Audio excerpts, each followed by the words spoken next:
So this happened back in 2016, when I just moved to Fairpoint, Oregon after a messy breakup and figured, why not give online dating a shot? I wasn't looking for anything too serious, just, someone to talk to, maybe grab a drink with. So I downloaded Tinder and started swiping through the usual mix of shirtless gym selfies, fish-holding guys, and dudes with dogs that were definitely not theirs. And then I saw him, Daniel. He looked like he'd walked out of a cologne ad. Like, actually stunning. Tall, clean-cut, with this perfect stubble and ocean eyes kind of vibe. One of his pics had him in what looked like a lab, which matched his profile. Said he was an engineer. That made him seem even more legit. I honestly thought he might have been modeling on the side or something. I swiped right instantly. We matched. Of course we did. We started chatting pretty quickly, and he had that whole confident but chill thing going.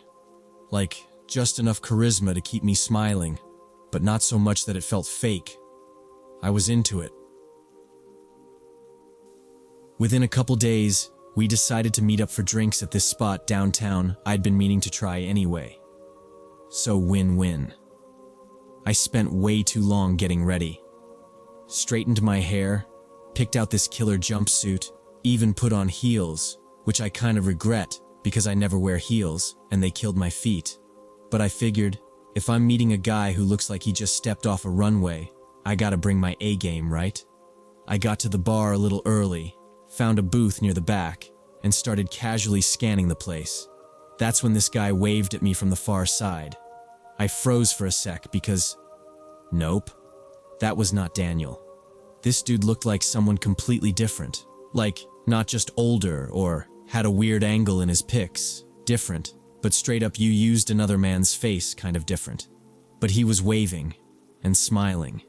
So I kind of awkwardly waved back and made my way over, thinking, maybe he's Daniel's friend or something? But nope. He stood up, extended a hand and went, "Hey, I'm Daniel." Just like that. Like nothing was off. I didn't even know what to say. I sat down mostly because I was in shock. The pictures he'd used weren't even remotely close to what he actually looked like. We're talking different jawline, different hair color, completely different build. I mean, it felt like he'd Googled hot engineer and stole someone's LinkedIn photos. I was mad, yeah, but also just disappointed in myself for falling for it. I should have guessed. Guys that look like that don't usually need dating apps, right? But still, I didn't want to make a scene or be outright rude, so I tried to keep the conversation going. It was rough. The guy was trying way too hard, talking about his startup and name-dropping people I'd never heard of like it was supposed to impress me. He cracked jokes that landed like bricks and kept bragging about his car, which, honestly, might not have even existed. I sat there pretending to be interested, but inside I was just counting the minutes until I could bounce. There was this weird unspoken tension sitting between us like a third person at the table. We both knew he'd lied, but neither of us mentioned it. I guess I was waiting for him to fess up, and he was banking on me pretending everything was cool. After about 30 minutes of awkward small talk, and me pretending to laugh at his weird car story for the third time, I decided I was done. I looked him in the eye, thanked him for coming out, and said I had to head out. That's when the entire vibe flipped. As soon as I stood up, Daniel got loud, like everyone turns to stare loud. He started ranting, saying I had led him on, that I was just like all the other shallow chicks on Tinder, and how I clearly only cared about looks. I was absolutely stunned. Like, bro, you used fake pics, and I'm the bad guy? I left the bar as fast as I could without looking like I was full-on running, but he wasn't done. He followed me out onto the sidewalk, still yelling, saying I wasted his time, calling me names I'm not even gonna repeat, and acting like I was the villain in this weird little fantasy he'd built up in his head. It got scary, honestly. His voice kept getting louder, his insults nastier. I was glancing around, trying to figure out how far I was from my car and if I could duck into a store or something. He was keeping pace with me like he had a point to prove. I don't scare easy, but in that moment, I was legit terrified. Just when I was pulling my phone out to call the police, this patrol car came rolling around the corner like a gift from the universe. I swear, Daniel saw those flashing lights and turned into an Olympic sprinter. Dude bolted down an alley and was gone within seconds. If they'd shown up even 10 seconds later, I probably would have had to actually talk to the cops. I stood there shaking for a solid minute. Finally pulled myself together, got to my car, and cried for a bit before heading home. That whole night messed with my head. I deleted Tinder that same evening and didn't go near it again for months. It was just so disturbing that someone I'd never even met before could flip like that. Fast forward about 6 months, I re-download Tinder, figuring maybe I'd give it one last shot. And guess who popped up in the first 10 swipes? Yep, same profile, same stolen model pics, same fake job description. Daniel hadn't changed anything, still out there catfishing unsuspecting women like it was his side hustle. I reported the account right away, and it did get taken down. But who knows how many more accounts he's got floating around out there. After that, I made a rule for myself. I always ask for a real-time selfie before meeting anyone now. Just something simple. Hey, can you send a quick pic of you right now so I know who to look for? If they make excuses or act weird about it, I'm out. It's not a perfect system, but at least it gives me a better shot at knowing who I'm actually about to meet. Doesn't stop creeps from being creeps, but it's better than getting blindsided again.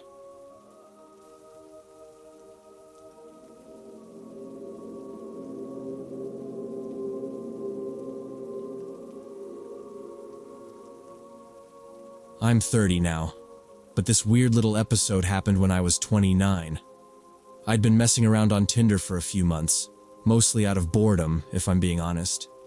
And it was the usual mix of ghosting, dead conversations, and profiles that made me question humanity. I'd pretty much given up on it until I got matched with someone named Lacey. Her profile pic wasn't super clear. It looked like it had been taken on a front camera from 2008, but I could still tell she was attractive. Long blonde hair, bright green eyes, kind of an artsy vibe. Her bio was short and sweet, into hiking, fiction books, and exploring new spots to eat. Nothing groundbreaking, but it didn't throw any red flags, and at that point, I was just glad someone had swiped right. We started chatting, and surprisingly, we clicked almost right away. She was funny, sarcastic in a way that matched mine, and we both shared this unhealthy obsession with weird food combinations. She insisted pickles on grilled cheese was elite. Still not convinced. After a few days of pretty steady talking, I suggested we meet up in person. She was totally down and dropped me a pin for a place to meet. Now, this is where I take full responsibility for being a complete idiot. I didn't look up the address beforehand. I figured, whatever, I've got GPS and nothing better to do that weekend. I hopped in my car and just started driving. After about 45 minutes on the road, things started to look off. Like, I was way out past the suburbs, then past the next town, and then it was nothing but flat fields and dusty roads. No restaurants, no gas stations, just a sea of dry corn stalks and the occasional tractor. It felt like I had driven straight into a horror movie. I remember seeing a busted-up scarecrow and thinking, cool, this is how I die. Still, I kept going, thinking maybe it was some hidden farm-to-table kind of place. But then I turned down this long gravel driveway lined with half-dead trees, and at the end of it was this house. Except calling it a house feels generous. It looked like no one had lived there in decades. The windows were covered with warped boards, the siding was peeling off in chunks, and the whole place was surrounded by a chain-link fence that had clearly lost its war with rust. As soon as I pulled up, My stomach dropped. I just sat there in the car staring at the place like, nope, this is a trap. This is how people end up on Netflix documentaries. My palms started sweating, and I swear I could feel my heart trying to climb out of my chest. I didn't see anyone, didn't hear anything, but everything in me was screaming to get out of there. So I threw the car into reverse and peeled the hell out of that place. I had no idea if Lacey was even a real person at that point, but I wasn't about to stick around to find out. That place looked like the final scene of a slasher flick, and I wasn't trying to become a plot twist. As I started heading back toward Westport, I noticed headlights pop up in my rear view, too close for comfort. At first, I figured it was just another car taking the same back road, but then it started getting weird. Real weird. Whoever it was started tailgating me hard, flashing their brights and laying on the horn. I sped up, but they stayed glued to my bumper. Then, and I swear I'm not exaggerating, they rammed into the back of my car. Just a little tap, but enough to make me jolt and nearly veer off into a ditch. My brain was scrambling. I didn't know if it was some kind of prank, road rage, or worse. I just knew I had to keep driving. I didn't stop, didn't slow down, just kept gunning it toward the city. The car stuck with me the whole way, until I hit the Westport sign. The second I passed the edge of town, the car slammed on the brakes, spun around, and took off the other direction like it never happened. I pulled over the first chance I got, just past a used car lot. My hands were shaking like crazy, and I could feel my pulse in my throat. I didn't want to go home right away in case they were still watching me or something, so I drove around town aimlessly for about 30 minutes. Ended up parked behind a Shell station, trying to piece together what the hell just happened.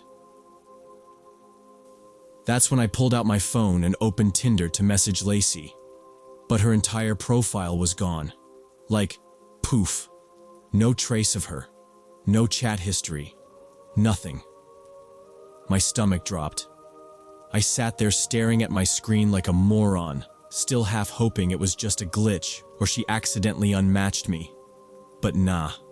Deep down, I knew. I'd been baited. The whole thing was fake. The girl, the convo, the flirty banter, even the stupid grilled cheese talk. All of it was some messed up trap. I kept thinking, why me? Like, who goes to this much effort to lure someone out to the middle of freaking nowhere? And who the hell was in that car? What would have happened if I actually got out of my car at that house? The more I sat with it, the more it messed with my head. I felt lucky, yeah, but also totally wrecked. I'd finally gotten a match after months of nothing, and it turned out to be some psycho game. My confidence took a nosedive after that.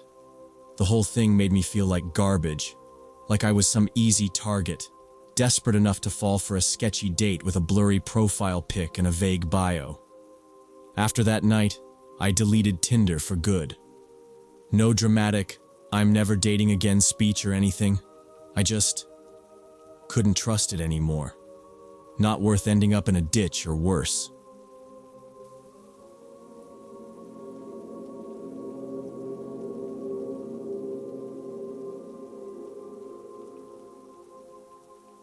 Back when I was 26, doing my second year in a biomedical research program at a uni in Boise, I hit this really low stretch.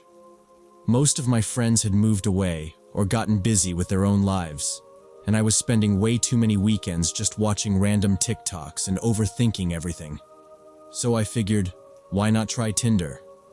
I wasn't even necessarily looking for a relationship, just someone to talk to, maybe hang out with. After a few super boring swipes, you know the type, gym selfies and one-word bios, I matched with this guy named Leo. His profile actually had full sentences, which sadly felt rare. He even listed his favorite podcasts and what kind of dog he wanted someday. He messaged me first, and we clicked right away. After talking for a few days, he asked if I wanted to grab coffee. I said sure. I figured, best case I meet someone cool, worst case I get a latte and a weird story. We met up at this cafe near my department building. Kinda cozy, indie vibe. We chatted for a while, and honestly, he was nice, polite, nothing weird. But I didn't feel that spark, and I could tell he was way more into me than I was into him. After about an hour, I gently told him I didn't think we were a match. I hate when people just vanish with no explanation, so I wanted to at least give him a little closure. He looked a bit bummed but didn't argue or get weird about it. No yelling, no passive-aggressive comments. Honestly, I thought, hey, that went better than expected. But then, right before we said goodbye, there was this strange shift in his expression. It was like this flicker of something, hard to describe. At the time, I brushed it off as just disappointment, but thinking back, yeah, it gives me the creeps. The first few days after that were uneventful. No texts, no sudden DMs. I figured he'd moved on. But then I started noticing him on campus more often. At first, I chalked it up to coincidence. Maybe we had overlapping routes or classes in the same buildings.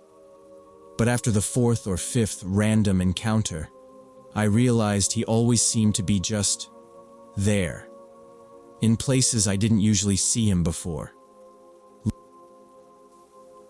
Lingering.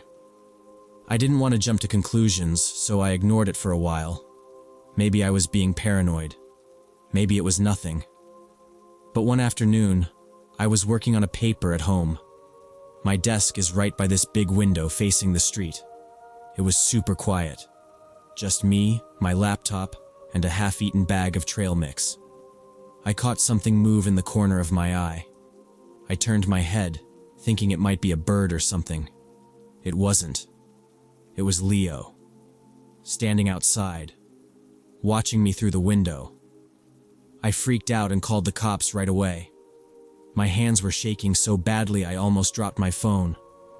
A couple officers showed up pretty quickly, talked to Leo, and then pulled me aside. Apparently, he told them he just happened to be walking past. He claimed he was out for a stroll and didn't even notice the window. Which, okay, technically possible. The building faces a semi-busy road. But come on. He was standing there, not moving, just staring. Still, they said there wasn't much they could do since he wasn't trespassing and technically hadn't done anything illegal. I was furious but tried to keep it together. After they left, I just sat on my bed, heart pounding, blinds shut tight. I didn't even want to look outside again. After that day, I started getting paranoid as hell. I kept catching myself checking the windows or freezing up every time I heard footsteps in the hallway. Even in my own apartment, I didn't feel safe anymore. It was like this constant tension, like I was being watched, even when I knew I was alone. Walking to class turned into a full-on anxiety test. I started timing my exits, leaving through different doors, wearing hats. Just weird little things to try to throw him off, if he was really following me. Which, yeah, he was. One morning, I was cutting through the plaza to get to my 10 a.m. lecture, and I spotted him across the street, matching my pace. I tried to speed up and duck into a crowd of students. For a second, I thought I lost him. But when I looked over my shoulder, he was still there. Closer this time. Something in me snapped. I spun around and just blurted, "What the hell do you want?" He blinked at me like he didn't expect me to say anything. "I just wanted to talk," he said. I didn't hold back. I don't want anything to do with you. Stop following me." He didn't argue, didn't apologize either. Just stood there, quiet. But I could see in his face that he wasn't done, that this wasn't going to stop just because I asked. After that, I started carrying pepper spray in my backpack, in my coat pocket, everywhere. I signed up for a beginner self-defense class at the gym on campus. It helped a little mentally, but I still felt like I was walking around with a target on my back. The worst part was feeling alone in it. I told my mom and my older sister what was going on, but they lived back in Wichita, like 9 hours away. They were super supportive, told me to come home, but I didn't want to derail my semester. Plus, part of me was still stubborn. Like, I didn't want this guy to chase me out of my own life. Eventually, after weeks of this slow-burning nightmare, I decided to confront him one last time. I caught him near the library entrance and didn't give him a chance to talk. I told him flat out that if I saw him near me again, I was calling the police and filing a restraining order. My voice was shaking, but I meant every word. Something must have clicked, because after that, he finally disappeared. No more sightings, no weird vibes, just gone. I kept my guard up for a while, but slowly, I started feeling like myself again. Like I could breathe without constantly looking over my shoulder. Years have gone by now, and honestly, I still think about it more than I should. I got lucky. A lot of people in similar situations don't. That feeling of being hunted, it stays with you. It changes how you move through the world.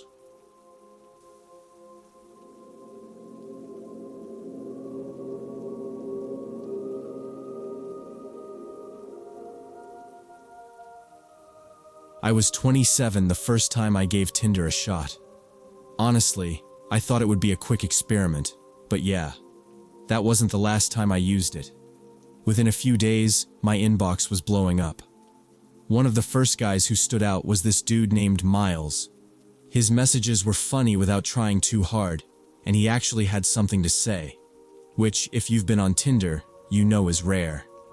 He was tall, built like a guy who casually hits the gym but doesn't talk about it non-stop, had a buzz cut, and this ridiculously bright smile that made you feel like he was always in on a joke. We planned to meet up for drinks at this bar downtown in Lakemont, where I'd just moved a few months earlier. I was a little jittery when I showed up. First dates with strangers will do that. But he immediately put me at ease. Friendly, warm, easy to talk to. We ordered some cocktails and chatted for a while. Swapped stories about growing up, weird Tinder dates, and family drama. The vibe was good. Not electric, but comfortable. Then things went sideways. We left the bar just before 10, walking down Millstone Avenue toward the train station, when this random guy jumped out from behind a dumpster and shouted at us to hand over our wallets and phones. He had a knife. Not huge, but still. A knife is a knife. I totally froze. Like, legit couldn't move or think. But Miles? Dude didn't hesitate. He shifted in front of me like he'd done it 100 times before, raised his fists and got ready to fight. The guy lunged, and Miles dodged like he'd seen it coming. He grabbed the dude by the arm and slammed him to the ground. I just stood there with my heart in my throat while the guy scrambled up and bolted down the alley without even looking back. I immediately said we needed to call the cops. I got a clear look at the guy. Late 20s, patchy chin scruff, greasy red baseball cap, super specific. But Miles brushed it off, said there was no need, that it was handled. He wasn't mean about it, just very insistent. I didn't want to argue too hard, so I let it drop. Still, the whole thing shook me up. And yeah, Miles definitely earned some hero points. He reacted fast, no fear, just handled it. I was thankful, but weirdly, I didn't feel any romantic spark with him. I kept that to myself though. He walked me most of the way back to my apartment. I stopped him a couple blocks before I got there. Old habit.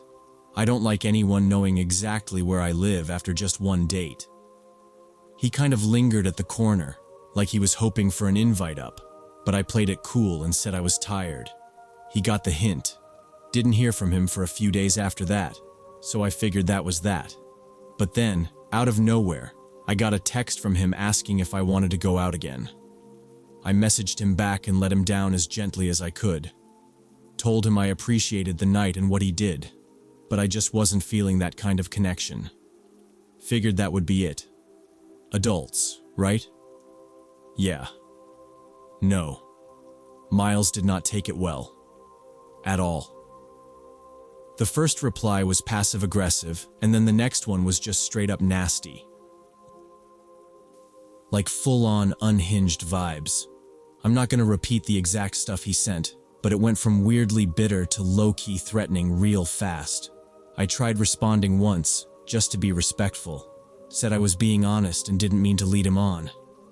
He wasn't having it. The dude acted like I owed him something because he stepped in during that mugging.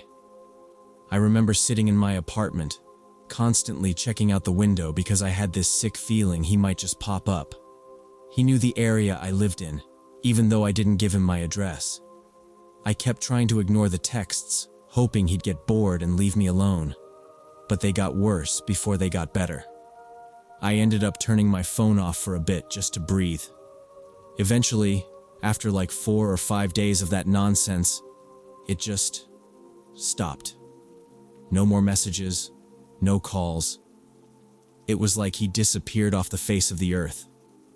I didn't know what to make of it. I mean, this guy was 31. You'd think by that age, rejection wouldn't be some huge emotional landslide, right? But whatever. I was beyond relieved. And for a few weeks, things felt back to normal. Then one random Saturday, I was walking over to this little corner coffee shop near Riverview Plaza. The weather was warm, and there were people everywhere. I was halfway down Magnolia Street when I spotted him. Miles, coming right toward me on the same sidewalk, with another guy beside him. They were deep in conversation and didn't notice me. My stomach dropped. I panicked a little and ducked behind a parked van and kind of crouch-walked behind a brick storefront. I peeked out just to make sure they were still walking, and that's when I saw something that made my blood run cold. The guy with Miles. It was him. The mugger from that night. No question about it. Same face, same weird patchy beard, and that beat-up baseball cap I'll never forget. My brain did this weird pause like it was buffering, and then it clicked. Miles and that guy knew each other. The whole mugging was fake. He'd staged the whole damn thing to look like a hero. That's why he was so chill about not calling the cops. That's why he gave me that whole handled speech. I remember my hands shaking as I watched them disappear down the street, laughing like they were just catching up after a game or something. And the crazy part is, I still wonder what his endgame was. Like if we'd started dating for real, was he gonna ghost his little criminal buddy? Or just hope I never ran into him again? Either way, it was all a manipulation. A performance. I don't know what would have happened if I hadn't trusted my gut. But I'm sure glad I did.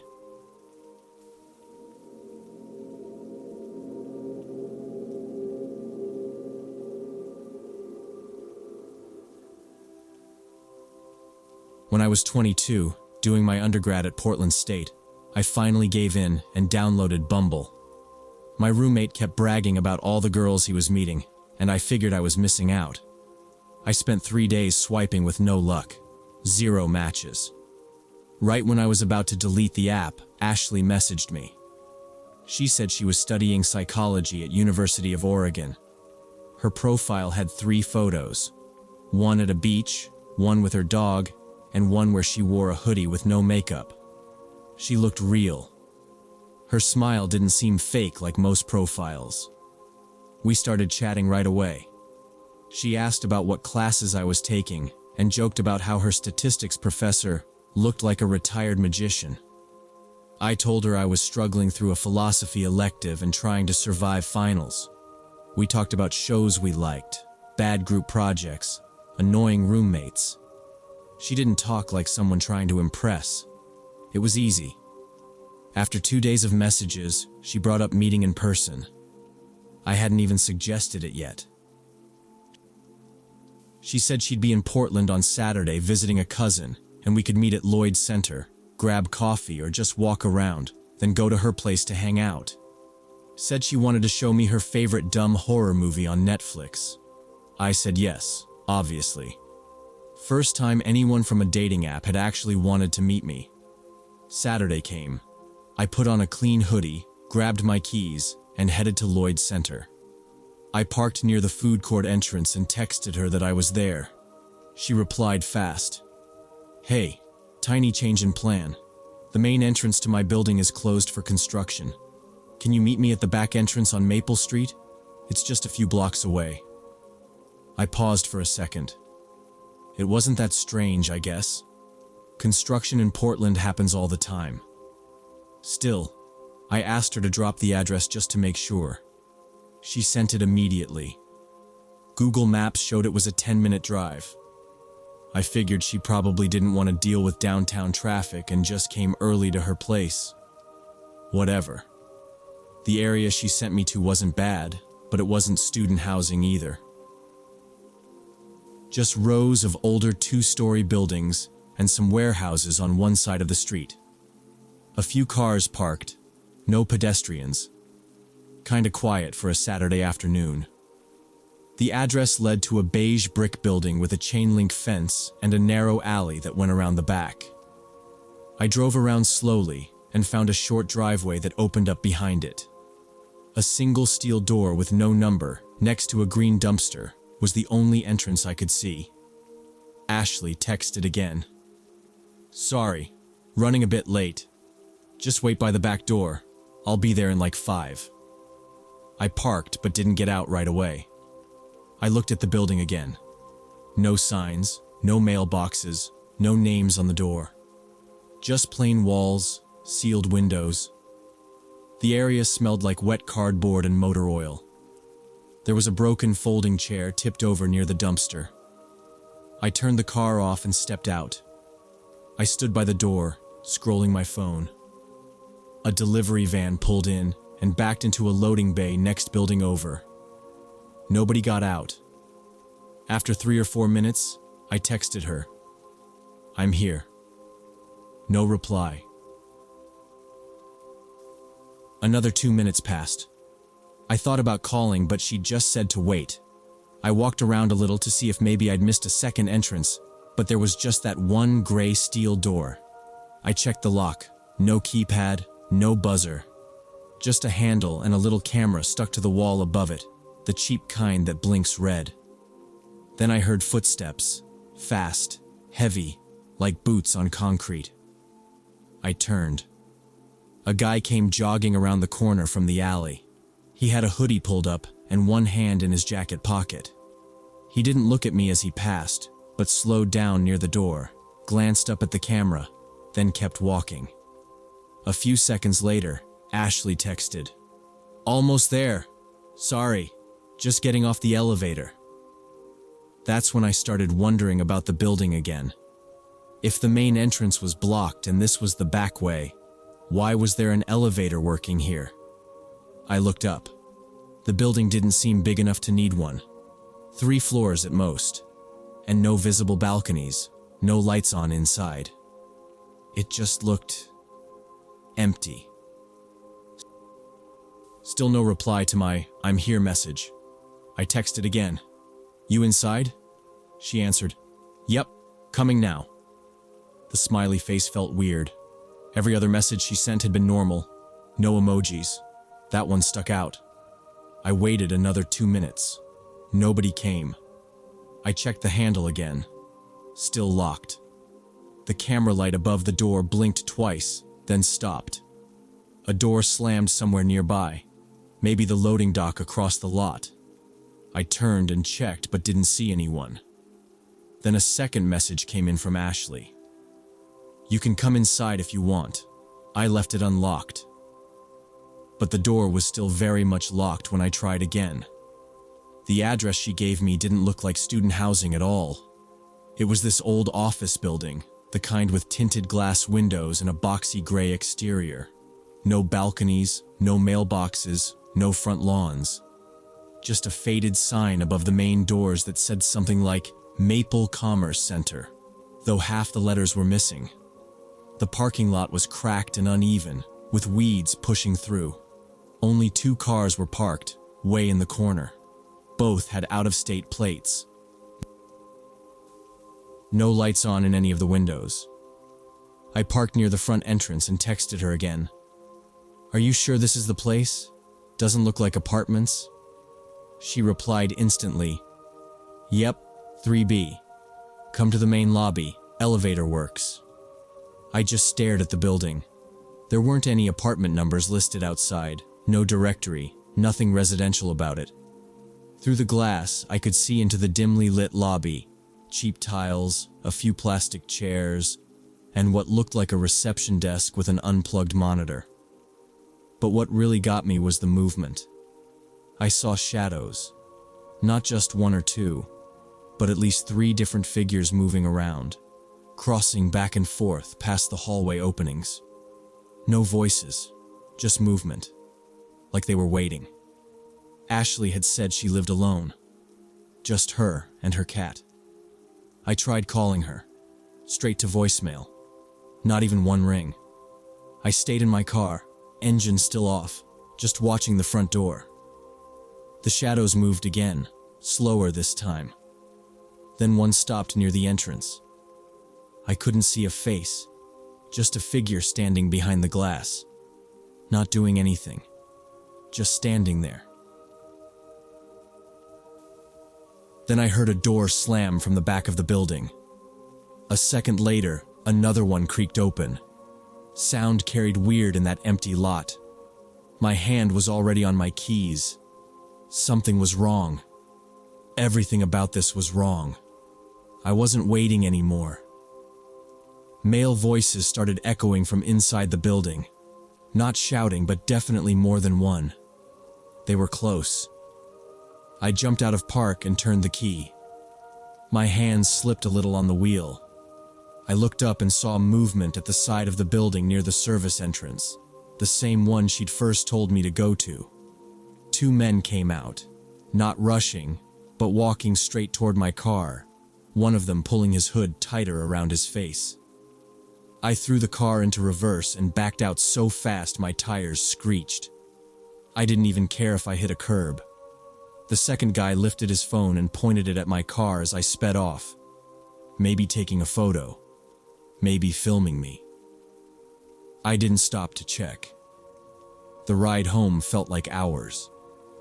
I couldn't stop glancing at the rearview mirror, half expecting a car to follow. Nothing did. When I finally parked outside my apartment, my phone buzzed. Ashley's number. "Where did you go? You were being rude." Then, "You need to come back now." Then, "We saw your car. You think this is a game?" Message after message. The tone kept changing. Angry, cold, then mocking. Stuff like, "You're not that smart," and "People like you don't walk away from this." There were more than 10 texts within 30 minutes. I didn't respond. I didn't want to show that I was even reading them. I just blocked the number. Next morning, I went straight to the campus police station. I showed them the messages, the address, everything.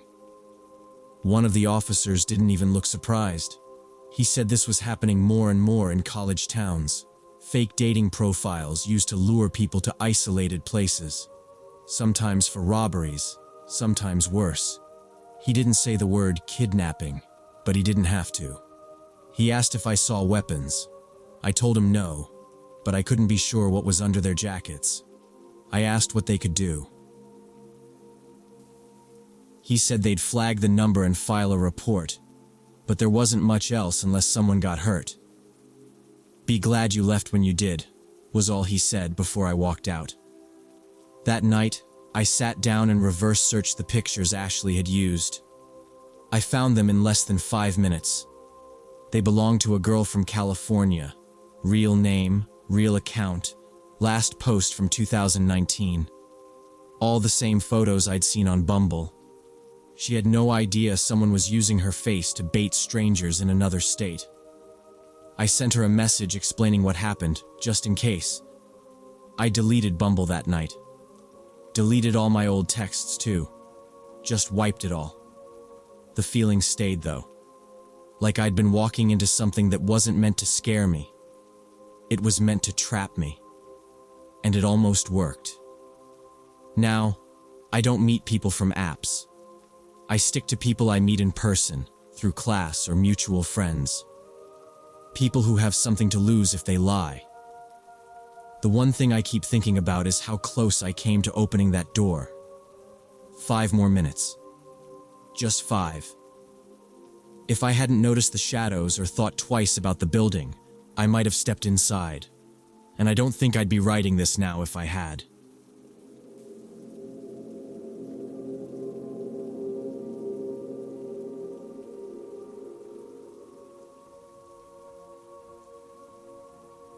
It happened last summer when I had just moved to Denver for a new job and was getting into online dating for the first time. I didn't know many people in the city, so Tinder felt like the easiest way to meet someone. That's where I matched with Christina. Her profile was simple. Pictures of her hiking, a couple at work in scrubs, one holding a coffee outside a hospital entrance. She said she was a nurse, liked dogs, and hated cilantro.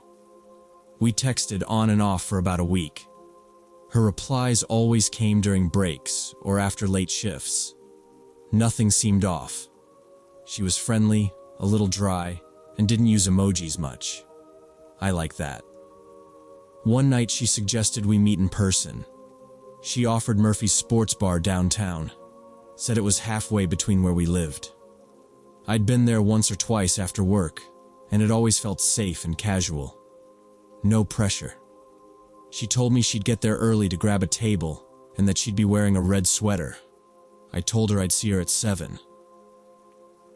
That day, I left my apartment around 6:30 and caught the train down. It was hot out, so the AC inside the bar was a relief when I stepped in. Murphy's wasn't packed, but had a steady stream of people, mostly folks still in business casual, watching baseball on the TVs above the bar. Others having dinner. I scanned the tables in the main dining area and the bar. Lots of red shirts, no one who looked like Christina. I checked my phone and saw nothing new. Figured she might be on her way still. I ordered a soda and stood near the high tables by the bar, looking around every few minutes. 10 minutes passed. Then my phone buzzed. It was Christina. She said, "I'm here. Sitting outside on the patio. Too loud inside, LOL." I picked up my drink and walked through the restaurant toward the back patio area. It wasn't big, just 6 or 7 metal tables, most of them full. A group of guys were laughing loudly near the corner, and a couple was deep in conversation by the railing. I didn't see anyone in a red sweater or anyone sitting alone. I slowly circled the tables, pretending to look at the chalkboard specials on the wall, trying not to look too confused. I texted her, "I don't see you. Are you on the left or right side?" She replied instantly. Came around back by the employee entrance. Patio's too loud and packed. "Meet me by the staff door? It's near the kitchen. Easier to talk." It felt a bit strange, but not enough to raise alarms. Maybe she just didn't want to sit near a loud group on a first date. I'd been on a few awkward ones before where the noise made everything worse. I turned back toward the bar and stopped a passing server. I asked him if there was a staff exit near the kitchen. He looked a little puzzled, then pointed toward a hallway past the restrooms.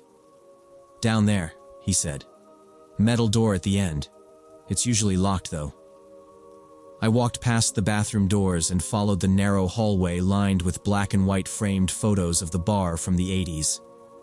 At the end, there was a gray metal door with a push bar. "Staff only" was printed in faded red letters. I pushed it open and stepped outside.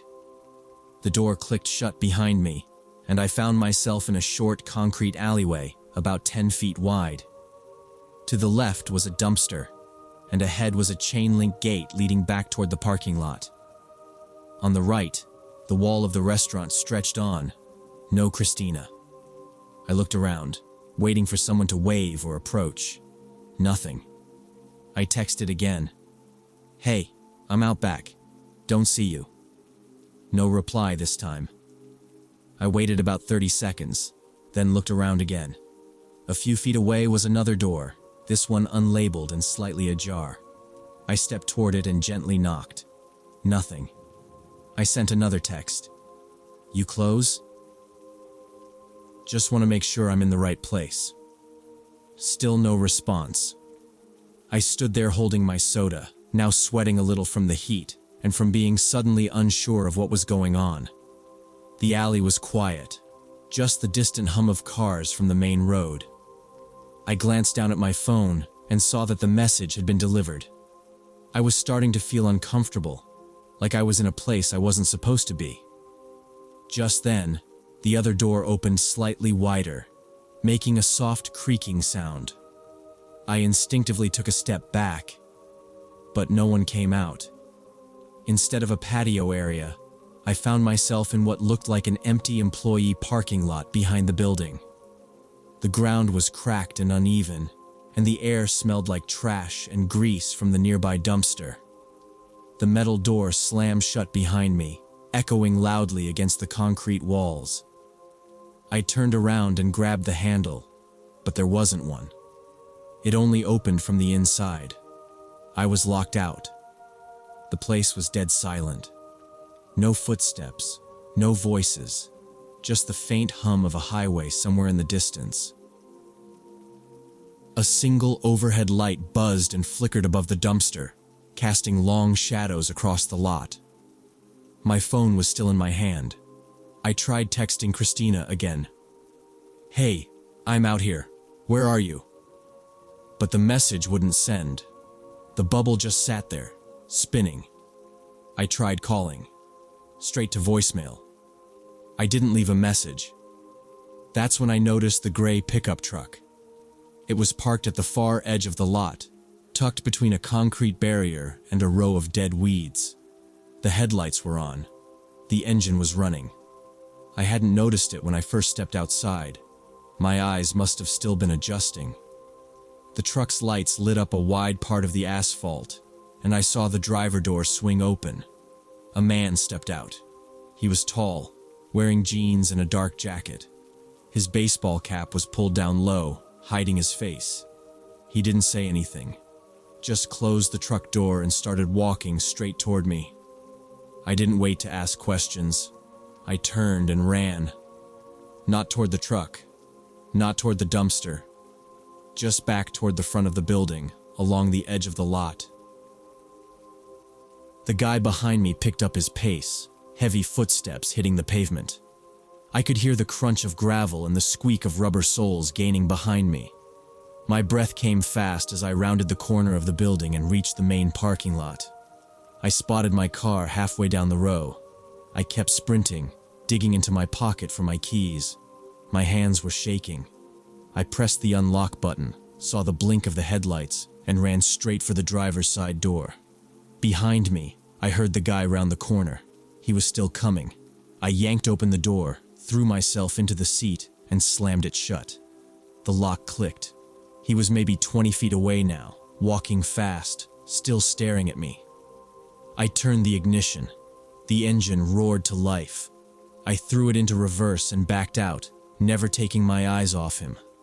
He stopped in the middle of the lot, watching, not running anymore. Just standing there like he was waiting to see what I would do. I didn't give him a chance.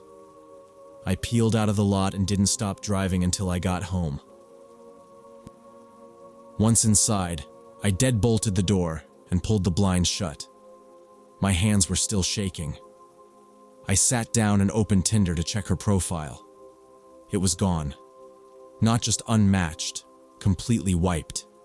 Like it had never existed. The conversation thread was missing. Her name didn't come up in search. I checked my phone and saw that my last text message was still stuck in sending. I tried calling again. This time, the number didn't go through at all. Next morning, I called Murphy's and asked to speak to the manager. I told him everything. Well, most of it. I said I'd been told to meet someone on the patio, but couldn't find them, and ended up outside by accident. He was quiet for a second, then said, "We don't have a patio. Never have. Just the indoor seating and a couple high tops near the front window." I asked him about the door near the kitchen. He said it should have been locked from the inside. Customers weren't supposed to use it at all. I told him there was a guy waiting out there. He said, "I'll check the cameras and talk to the staff." That shouldn't have happened. I'm sorry. I filed a report later that day. I gave the officer all the details, where it happened, what time, what I remembered about the truck and the guy. I didn't have much to go on. No last name, no social handles, no clear face.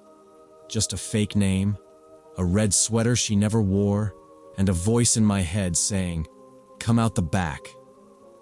They took it seriously but told me there wasn't much they could do. No real ID to trace, and the app account was deleted. No record left behind. I kept thinking about how simple it was. All it took was a few friendly texts and one small lie. A nurse, a sports bar, a red sweater. Just enough detail to seem real. Just enough to make me walk through that door without thinking twice. Now, I never meet anyone unless I choose the place. I get there early, check all exits, and make sure the building matches the description. I don't trust photos, and I don't chase texts into strange alleyways. Not anymore.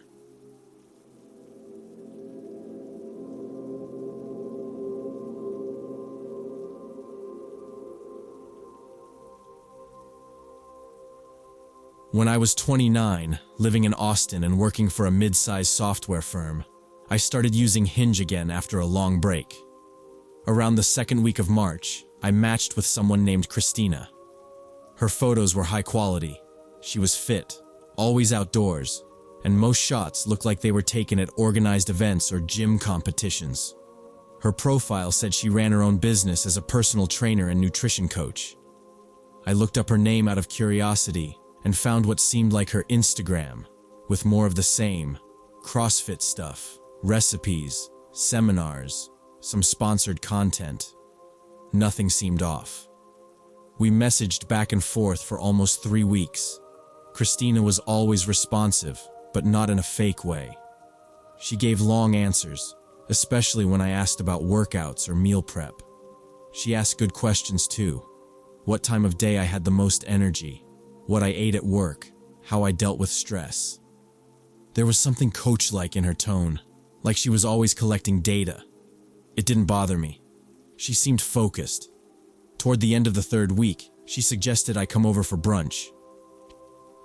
She wanted to show off one of her meal plans and said she had just redone her kitchen with open shelving and a custom-built island.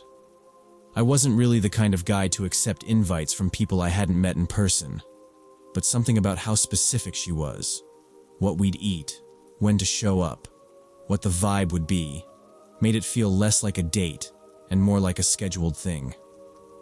Her house was in a neighborhood called Ridgewood Hills, west of the city. It was a place I knew only from Zillow searches. Big houses, wooded lots, gated driveways.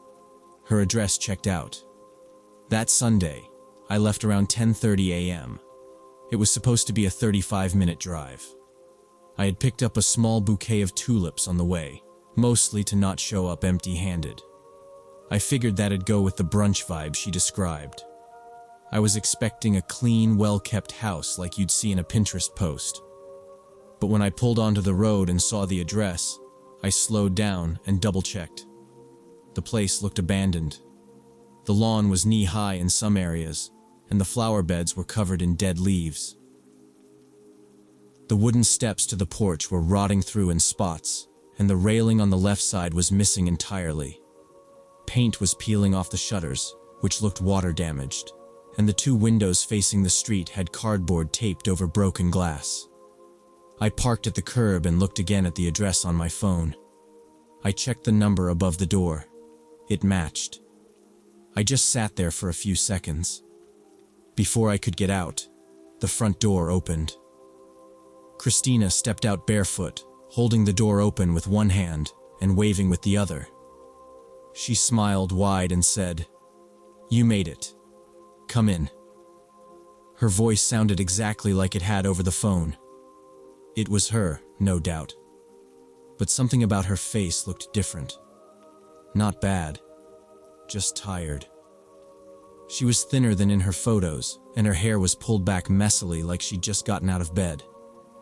She wore black leggings and an oversized t-shirt with the sleeves rolled up. I hesitated, then grabbed the flowers and walked up the steps carefully, stepping over a broken plank. Inside, it was colder than I expected. The air smelled faintly of old wood and something else, like raw onions or wet towels.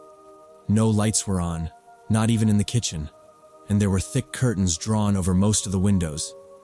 She led me in past the hallway and into the dining area, which had mismatched chairs and a wobbly wooden table covered with brown paper. There was a plate with sliced cucumbers and something that looked like chickpea spread. She motioned for me to sit and said, "Don't mind the mess, I'm doing a thing right now." I asked, "What kind of thing?" Just to break the silence. She smiled again, still cheerful, and said, "I'm trying out a lifestyle change, living without modern tech. No artificial light, no microwave, no phone indoors. Total reset." She pointed to a shelf where her phone sat face down next to a stack of books. I nodded and tried to act cool about it. The house was darker than it should have been, and most of the furniture was worn. There were no electronics in sight, no TV, no speakers, no computer setup. The kitchen had a wood-burning stove and a camp-style coffee press, but no sign of an oven or standard fridge. It looked like the fridge had been pulled out, leaving a gash in the tile. There were mason jars and sacks of grains on open shelves. Some pots had dried herbs hanging from the rims. She noticed me glancing around. "I know it's a lot," she said, "but it helps me focus. And honestly, I sleep better." I just nodded again. She brought out a tray with a carafe of herbal tea and 2 handmade clay mugs. There were eggs and something else I didn't recognize, maybe root vegetables or plant-based sausage. She said everything was grown locally, and she'd prepped it all that morning. I thanked her and tried the food. It was bland, but not bad. I kept eating mostly so I'd have something to do with my hands. At one point, I asked where she worked out. She gave a vague answer about doing bodyweight circuits in her backyard and occasionally dropping into a friend's studio. She didn't mention her business at all, even though she used to post about it nonstop. I asked how that was going and she just said, "Taking a break from that space. It got noisy." I noticed the fridge was outside on the back porch, visible through the kitchen window. It looked unplugged, with the door propped open. Flies buzzed around it. I didn't say anything. I just chewed slower. The only sounds were the ticking of a wall clock and the hum of insects through the open kitchen window. After about 20 minutes, she stood up and said she wanted to show me something funny in the basement. She said it like it was an inside joke I wasn't in on. I laughed politely and followed her past the hallway into a narrow stairwell at the back of the house. Christina led me back to the kitchen with a big grin, like nothing was off. She pulled a small metal pot from a side shelf and placed it on a camping stove that sat on top of what used to be a standard kitchen counter. The surface was covered in tile cracks and burned spots. The flame from the stove flickered high as she stirred eggs in the pot with a metal fork. Next to her was a large wooden bowl filled with fruit, melon chunks, grapes, and something that looked like canned pears. Everything smelled faintly sour. She handed me a ceramic plate and motioned for me to sit down again. As I sat, she launched into a long explanation about how she had unplugged from the electrical grid. Not just turning off her phone, but fully cutting out modern power use. No fridge, no lights, no screens. She called it analog detox.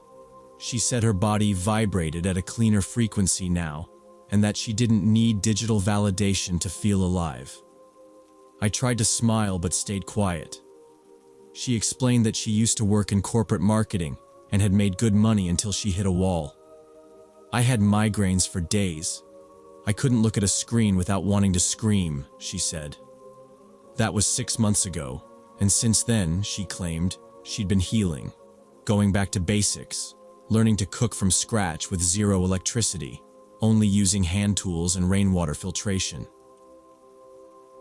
The air in the house was still damp, and I could feel the chill through the seat. My back was pressed against a wall where the paint was bubbling near the window. I leaned forward slightly and saw a patch of black mold running down into the corner. It smelled faintly of wet paper and mildew. Christina, meanwhile, was watching me chew the food she gave me. She kept tilting her head, like studying me. She asked, "How many hours a day do you think you spend on your phone?" I shrugged. "Probably too many," I said, trying not to sound defensive.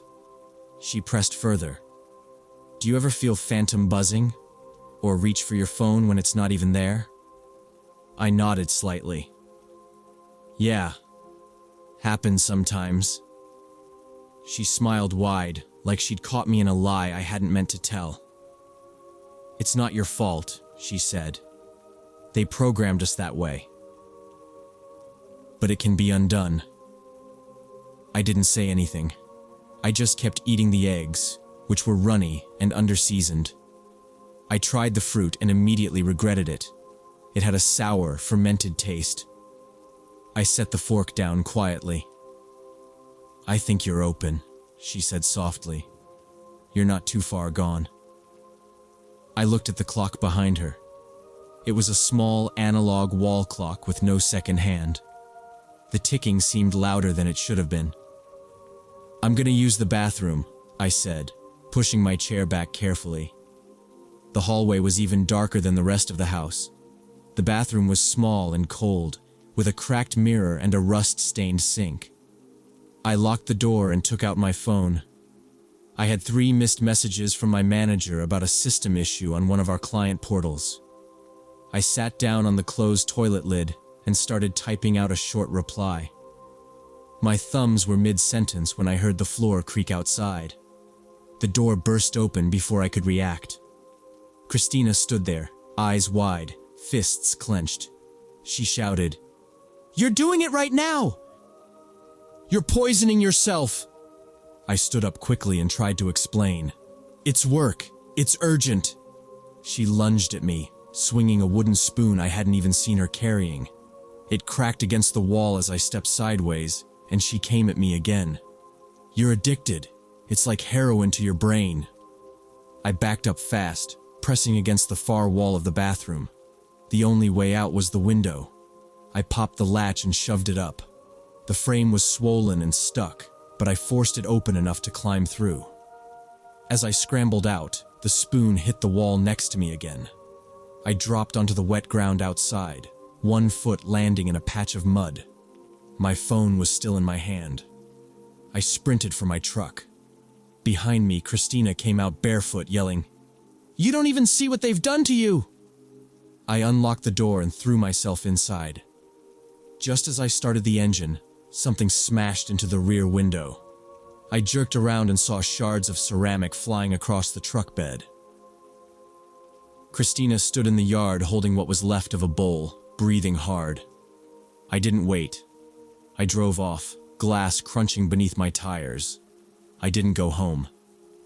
I headed straight for a coffee shop on South Lamar that I knew had open seating and reliable Wi-Fi. I sat there with my hoodie up, called a friend of mine who works as a counselor at a wellness center. I told him what happened, trying to keep my voice low. He listened without interrupting, then said something that stuck with me. When someone makes an extreme change and lashes out at others for not matching their new belief system, that's not just lifestyle, it's delusion. It's not about you. I hung up and blocked Christina's number immediately. Then I drove to a small police substation and filed a report. The officer who took my statement raised his eyebrows when I mentioned the address. "We've had a few similar complaints," he said. "Mostly noise disturbances, some vandalism. She keeps to herself, but yeah, sounds about right." He wrote a few things down and told me to call again if she contacted me. I never heard from her again, thankfully. I never cleaned out the broken ceramic from the truck bed. Every time I thought about it, I just pushed it off. I didn't want a reason to remember that morning. I eventually traded the truck in without mentioning the glass to the dealership. What stayed with me most wasn't the yelling or the broken window. It was how normal she seemed, how convincing. Her photos, her messages, even her voice on the phone. You can't always trust how someone presents themselves, especially online. If you ever feel like something's off, don't second guess it. Trust what you see in front of you, and leave the second things stop making sense.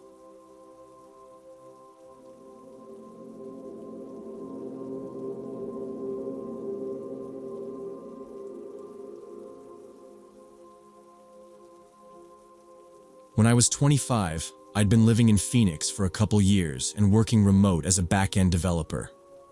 I didn't go out much and hadn't had much luck on dating apps. But then I gave Hinge a shot. That's where I matched with Samantha. Her profile stood out. Like, seriously. Full of high-quality modeling photos, some studio, some outdoors, all looking professional.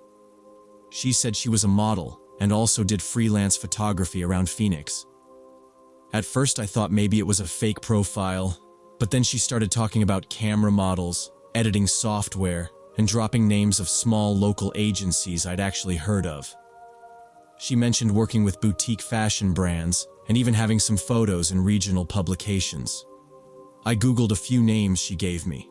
Small magazines, mostly local. They checked out. We messaged back and forth for a couple days, mostly about creative stuff. Lighting setups, Arizona landscapes, editing styles. It felt easy, like talking to someone who actually knew what they were doing. She said she liked creative people, and even though I wasn't in the arts world, she seemed curious about my job and how programming worked behind the scenes. I told her most of my coworkers were quiet or introverted like me, and she joked that maybe I needed someone chaotic good to balance that out. We didn't flirt much, not at first, but she did suggest we meet up after just 2 days of talking. Said it was easier to get to know someone in person than through endless texts. She proposed we meet at Rosewood Park, which is a small place in a suburb just outside Phoenix. Said it had great stargazing views and some tucked-away photo spots she wanted to show me. The time she suggested caught me off guard, 9 p.m. on a Wednesday. I asked why so late, and she explained she had a shoot during the day that might run long, but she still wanted to meet that night. I looked up the park. It wasn't big, just a couple of trails, a playground, and some open grass areas surrounded by trees. No public restrooms or lights except a single lamppost by the small parking lot. I hesitated, not gonna lie. Meeting someone from a dating app late at night in a mostly empty park. But something about the way she described it felt disarming. She said she hated noisy places like bars and wanted our first meeting to be chill, somewhere we could actually talk without shouting over music. I figured, okay, maybe she's just a quiet introvert like me.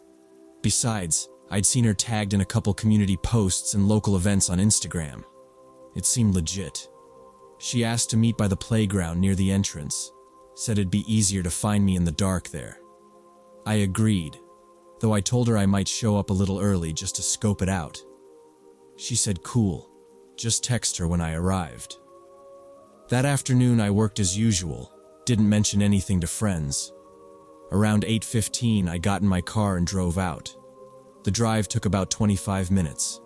The closer I got, the quieter the roads got. The park entrance was a short turn off a residential street, and the parking lot only had 2 other cars when I pulled in. It was a warm night, dry air with that typical desert breeze. I walked over to the playground, which was mostly sand, a slide, a couple swings, all empty. One of the street lamps flickered a little, but there was enough light to see the path that led deeper into the park. I sent Samantha a text. "Here by the playground." She replied, "Be there in 5. Don't wander off, LOL." I stood around for a bit, scrolled my phone. I noticed one of the parked cars had its windows slightly down. The other was a pickup, looked a little dusty. No big deal, just average suburb stuff. A couple joggers passed by in the distance, heading toward the main trail loop. I didn't see anyone else. The park itself was quiet, just crickets and some rustling in the bushes nearby. There were houses behind the tree line, but no lights on that I could see. 9 o'clock came and went. I waited. At 9:07, she messaged, "Almost there. Walking in from the opposite side. Don't panic if you don't see me right away." I texted back a thumbs up emoji. A few minutes passed, and I kept glancing toward the trailhead she mentioned. I expected her to come from that way, but no one showed. Then, around 9:15, I heard footsteps, not from the path, but from the area behind the playground. It wasn't a paved part of the park, just a strip of dirt and some bushes. I turned toward the sound, expecting maybe she'd come through a shortcut, but no one was there. The sound stopped suddenly, and I figured maybe it was just an animal. Then my phone buzzed again. It was a photo. Samantha had sent a picture of the swing set from behind, taken from maybe 10 feet away. The weird part? I was standing at the swing set, and the photo had been taken seconds ago. I arrived at the park exactly at 9, pulled into the near-empty parking lot, and looked around for Samantha. The area was quiet. A single street lamp near the small path flickered, casting long shadows across the sidewalk. I didn't see anyone near the playground, so I got out of my car and walked slowly toward it, scanning the area. It felt way too empty, like the whole park had shut down for the night. I texted her. "I'm here, by the swings. Where are you?" She replied a minute later. "I'm here too. I'm hiding near the bathrooms. I think I saw my ex's car. He's been following me. Can you come to the restrooms? Far side of the park." I stopped walking and read the message again. The public restrooms were at the far end of the park, past the trails, close to the trees. I hadn't noticed anyone following me on the drive, but I didn't really look either. Her message sounded urgent but not panicked. I could believe it. Stories like that weren't rare. Still, the idea of meeting someone behind a closed building in the dark didn't sit right. I considered just leaving, but I didn't want to seem paranoid. I walked down the paved path, heading toward the restroom building. The route curved between 2 low hedges and a few benches, none occupied. As I passed the second bench, I heard something to my right, rustling in the bushes. It wasn't the wind. It sounded heavier, like someone trying to stay quiet but stepping on twigs and dry leaves. I stopped walking. The noise paused too. I looked straight ahead. The lights from the restroom building were on. A thin line of yellowish light spilled out from under the door. That didn't make sense. If Samantha was hiding from someone, why would she be standing in a lit building, making herself obvious? I stayed still for a few seconds, then turned around and started walking fast back toward the playground. I didn't hear the footsteps right away, but I felt them. That pull in the air when someone is moving behind you. Then I saw them. 2 men stepping out from the trees just ahead on the path. Not running, just walking directly toward me with tight movements. One glanced at the other. No talking. No hesitation. I turned left, off the path and onto the grass, running hard in the direction of the parking lot. I didn't look back at first, just focused on reaching my car. My shoes thudded against the packed ground, loud in the silence of the park. I could hear them now, running behind me, not yelling, not calling out, just chasing. The lot was in sight, my car sitting alone except for the two others I'd seen earlier. I unlocked the door while still running and threw myself inside, slamming it shut and jamming the lock button. One of the men reached the edge of the lot right as I started the engine. He didn't try to follow further, just stood there, breathing hard, watching as I pulled out fast and didn't stop until I hit the main road. I drove straight back to my apartment, checking my mirrors the entire way. No one followed me. I parked inside the complex, rushed upstairs, locked the door, and blocked Samantha's number without reading any new texts. The next morning I sat at my desk, opened my laptop, and ran a reverse image search on one of the photos from her Hinge profile. It didn't take long. The pictures came up linked to an Instagram account for a Miami-based influencer. Real name, real brand sponsors, thousands of followers, all posts tagged in Florida. No mention of Phoenix, no mention of photography gigs out west. The whole profile I'd matched with was fake. I sent screenshots to Hinge's support and filled out the reporting form. Then I called the police non-emergency line and told them everything. How I matched with someone, how they lured me to a park, how two guys tried to corner me. The officer who called me back said they'd heard about similar setups before. Sometimes the person actually shows up to gain trust and walk the victim to a location. Other times it's all fake from the start. He said dating apps had become a new tool for local criminals, especially when they could pretend to be someone attractive and trustworthy. I gave them all the screenshots and message logs. They filed it as an attempted robbery, but said without clearer photos or license plates, it'd be tough to pursue. The detective on the phone told me next time, always meet in public places, coffee shops, malls, anywhere with people and cameras. Daytime only, never at night. And if anything seems off, even slightly, walk away. It took a few days to shake the feeling that I'd walked into a trap. I kept replaying it in my head. The moment I got that photo of the swing set, realizing someone was standing right behind me. I'd ignored the signs because I wanted to believe the person was real. Wanted to think someone that interesting actually wanted to meet me. But the truth is, I almost got jumped by two strangers because I trusted a profile picture and a well-written bio. Now, I don't care how normal someone seems online. If the first meeting isn't in public, during daylight, I'm not going. Not ever again.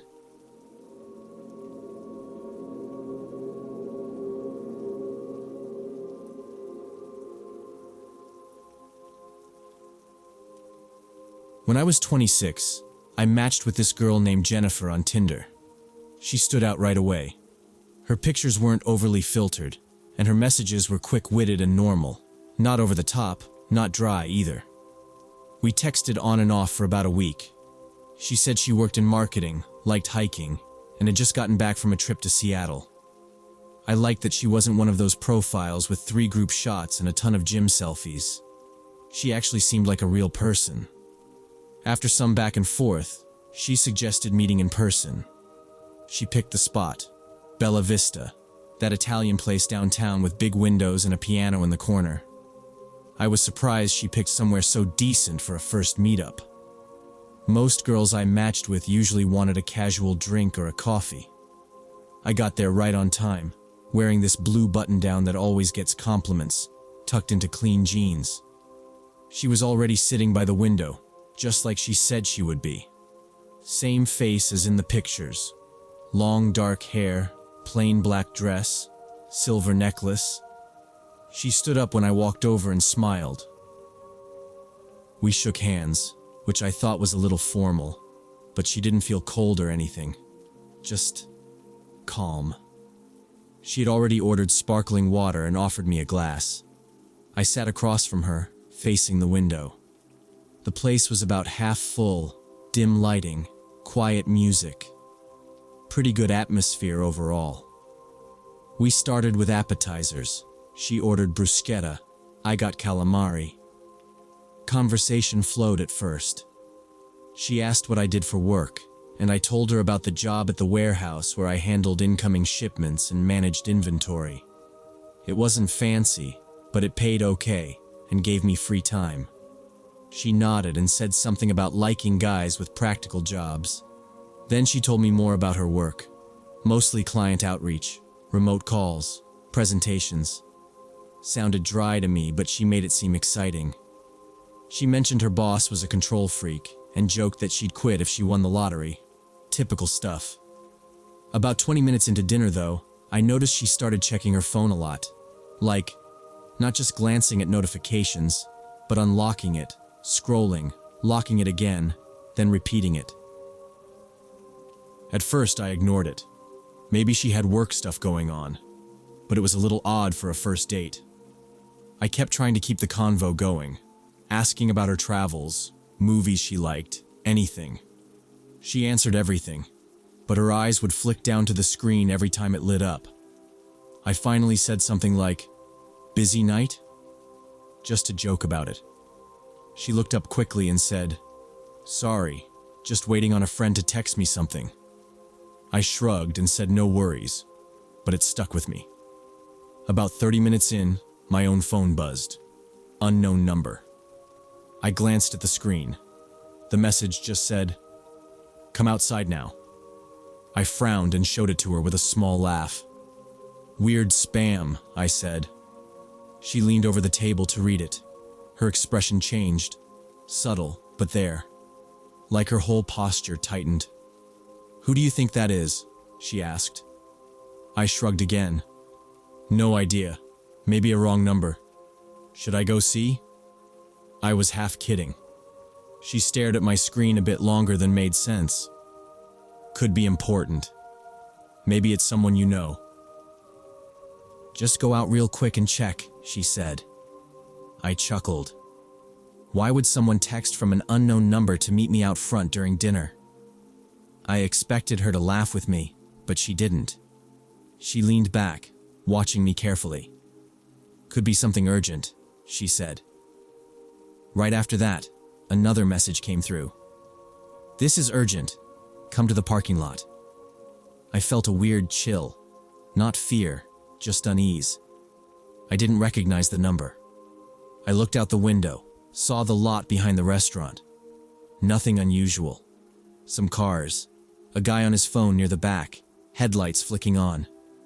Jennifer leaned in again, this time with more energy. "You should go. Just check. I'll stay here." Her voice was calm but firm, like she was giving instructions.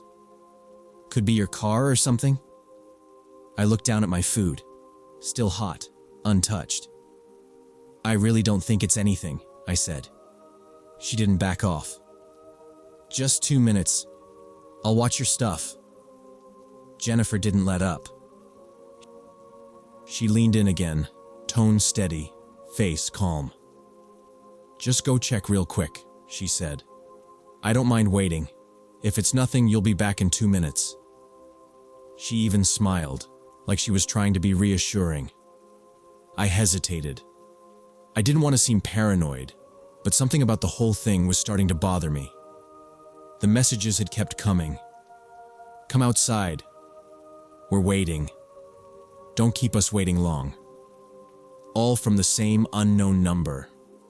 I told her, "All right, I'll just take a quick look, then come right back." She nodded and stood up with me, walking a few steps toward the entrance. "Text me if it's something," she said, still calm, still smiling. I felt weirdly grateful that she wasn't annoyed.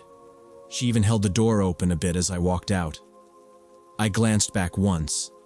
She was standing there, arms crossed, just watching me go. Outside, the night air was cooler than I expected. The parking lot was dim, lit by only 2 flickering poles. I walked past a few parked cars, my own Honda parked way in the back corner, near the dumpsters. I'd parked there to avoid the tight spots near the entrance. As I moved closer, the air felt too still. The noise from the restaurant faded. I could hear my own shoes on the asphalt, echoing in the quiet. About 20 feet from my car, two figures burst out from behind the dumpster. Both wore black hoodies and ski masks. No warning. One of them held something in his hand. I couldn't tell what, but he pointed it straight at me. "Wallet and keys, now!" the first one shouted. The second guy moved fast, cutting me off from the direction I came. I froze for half a second, then turned and sprinted back toward the restaurant. I heard footsteps pounding behind me and someone yell, "Get back here!" My legs were moving faster than they had in years. I didn't look back. I reached the door, yanked it open, and stumbled inside. The waiter glanced up. A couple near the front looked over, startled. I spun around to slam the door shut behind me, chest pounding. I turned toward our table. It was empty. No jacket, no purse, no Jennifer. The chair was pushed in. The glass of water she'd been sipping from was gone. Even her napkin was gone, like she'd never been there. I stood there stunned until the waiter came over. "Is everything okay, sir?" I looked at him, still catching my breath. "Did you see the woman I was with? She was sitting right here. Did she go to the restroom or something?" He glanced at the table. "She left a few minutes ago, right after you stepped outside." "She just left?" He nodded. "Didn't say anything. Didn't pay either." I blinked. "She didn't pay?" "No. Just walked out." I pulled out my phone, opened our texts, tried calling her. The call didn't go through, immediately went to voicemail. I sent a message. "Where did you go? What's going on?" A red warning popped up under it. Message not delivered. I opened Tinder. Her profile was gone. Not unmatched. Deleted. Like she'd never existed on the app. I went to my recent matches. Nothing. No Jennifer, no trace. I sat down at the edge of the table. My hands were shaking. The waiter stood nearby, clearly unsure if he should step away or not. I muttered, "I think I just got set up." My car was still out there. So were the guys. I didn't want to go back outside. Then I remembered my key fob had a panic button. I pulled it out and pressed it. A second later, the faint sound of my car alarm echoed through the lot. Horn blaring, lights flashing. I walked toward the front window. Couldn't see much through the tinted glass, but I thought I saw movement. Someone running. I waited 5 more minutes. Then 10. The alarm kept going. I asked the waiter if someone could watch me walk out. He agreed. We stepped outside together. No one was around now. Just blinking lights from my car and the faint smell of garbage from the dumpsters. I unlocked the doors, climbed in, locked everything, and shut off the alarm. Then I drove straight to the nearest police station. I told them everything. Showed them the texts, the number, described Jennifer, gave the address of the restaurant. They took notes, nodded like they'd heard it before. One officer said, "We've seen a few like this lately. People using dating apps to set up robbery traps. Usually a woman sets the meeting, picks a dark or isolated location, then sends the guy outside where someone's waiting." He said sometimes they target people with expensive watches or nice cars. Sometimes they're just testing who's gullible enough to follow instructions. "Good thing you ran," he added. "Some don't." They took a report, but I could tell they didn't expect to catch anyone. Burner phones, deleted profiles, no name, no real info. She probably wasn't even named Jennifer. I drove home in silence, parked in a spot near my building with streetlights. Stayed in the car for a while before going in. Every part of me felt stupid, like I should have known something was off. But the truth is, she acted so normal. Too normal. Since then, I've never left a restaurant on a first date. Doesn't matter what the reason is. If someone says they need help outside or asks me to go somewhere alone, the answer's no. If something's wrong, we call for help from where we are. I don't care how nice or polite they seem. If they're real, they'll understand. If not, I'm not walking into another setup. Not again.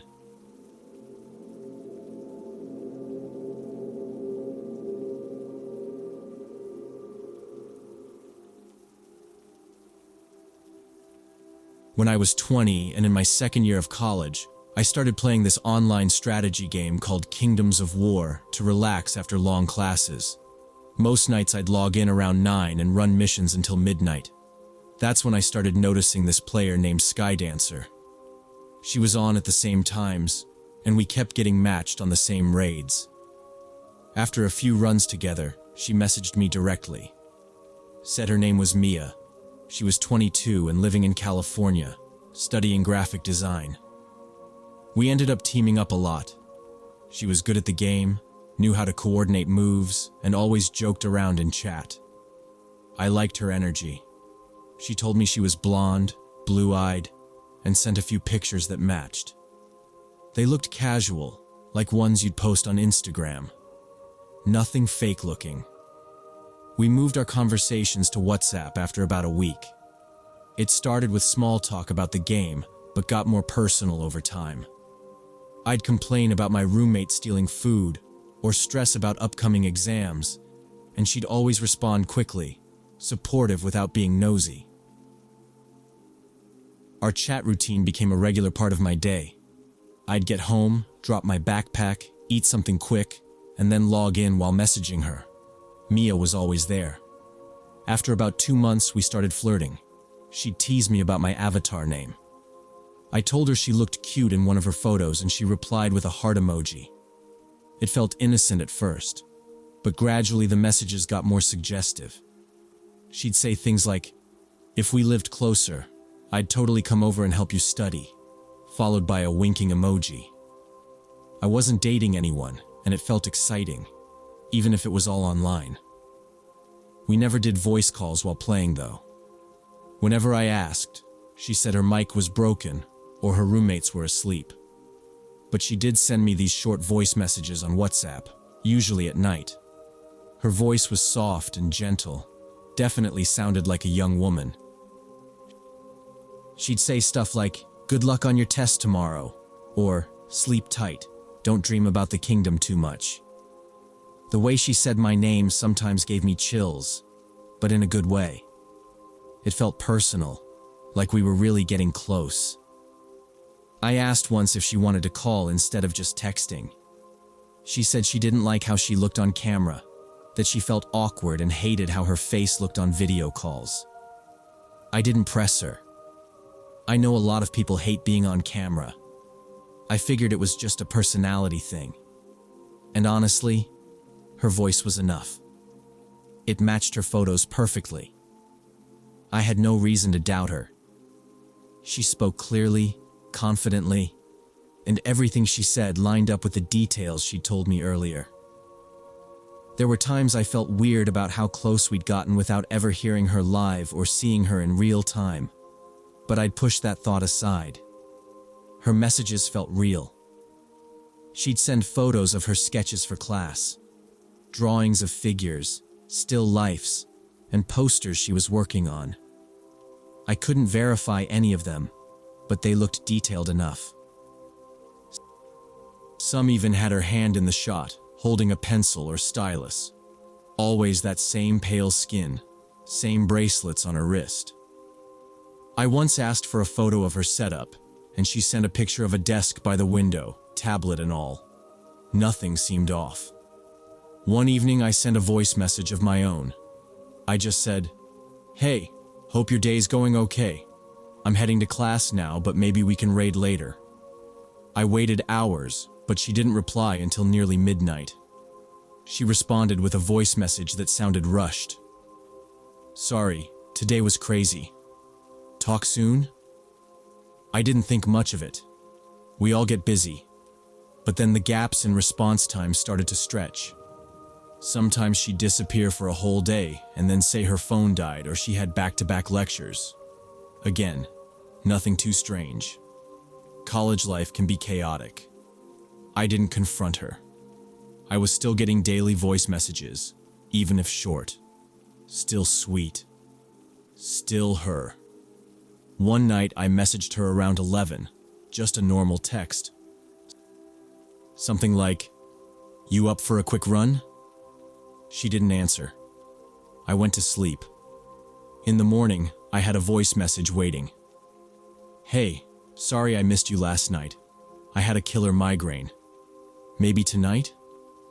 It sounded normal, but something about the tone felt slightly different. I replayed it twice. Couldn't explain what was off. Her voice was a little lower, like she was tired or had a cold. I told myself not to overthink it. Later that day, she sent me a photo of her coffee and sketch pad, captioned, "Today's workspace." Same window, same desk. But when I zoomed in, something felt strange. The drawing wasn't hers, or at least, I'd seen that same sketch somewhere online before. I opened Google image search and tried uploading it. It took a few tries, but then I found it. Same drawing, posted on an art blog by someone named Alex from Montreal, dated 2 years ago. I sat there, staring at the screen. Tried to stay calm. Maybe she just used it for reference and forgot to say. I messaged her. "Hey, cool drawing. Is that yours or a reference?" No reply for hours. That night she messaged, "It's mine." Why? Nothing else. No voice message. I didn't reply. Instead, I scrolled back through all the pictures she'd sent.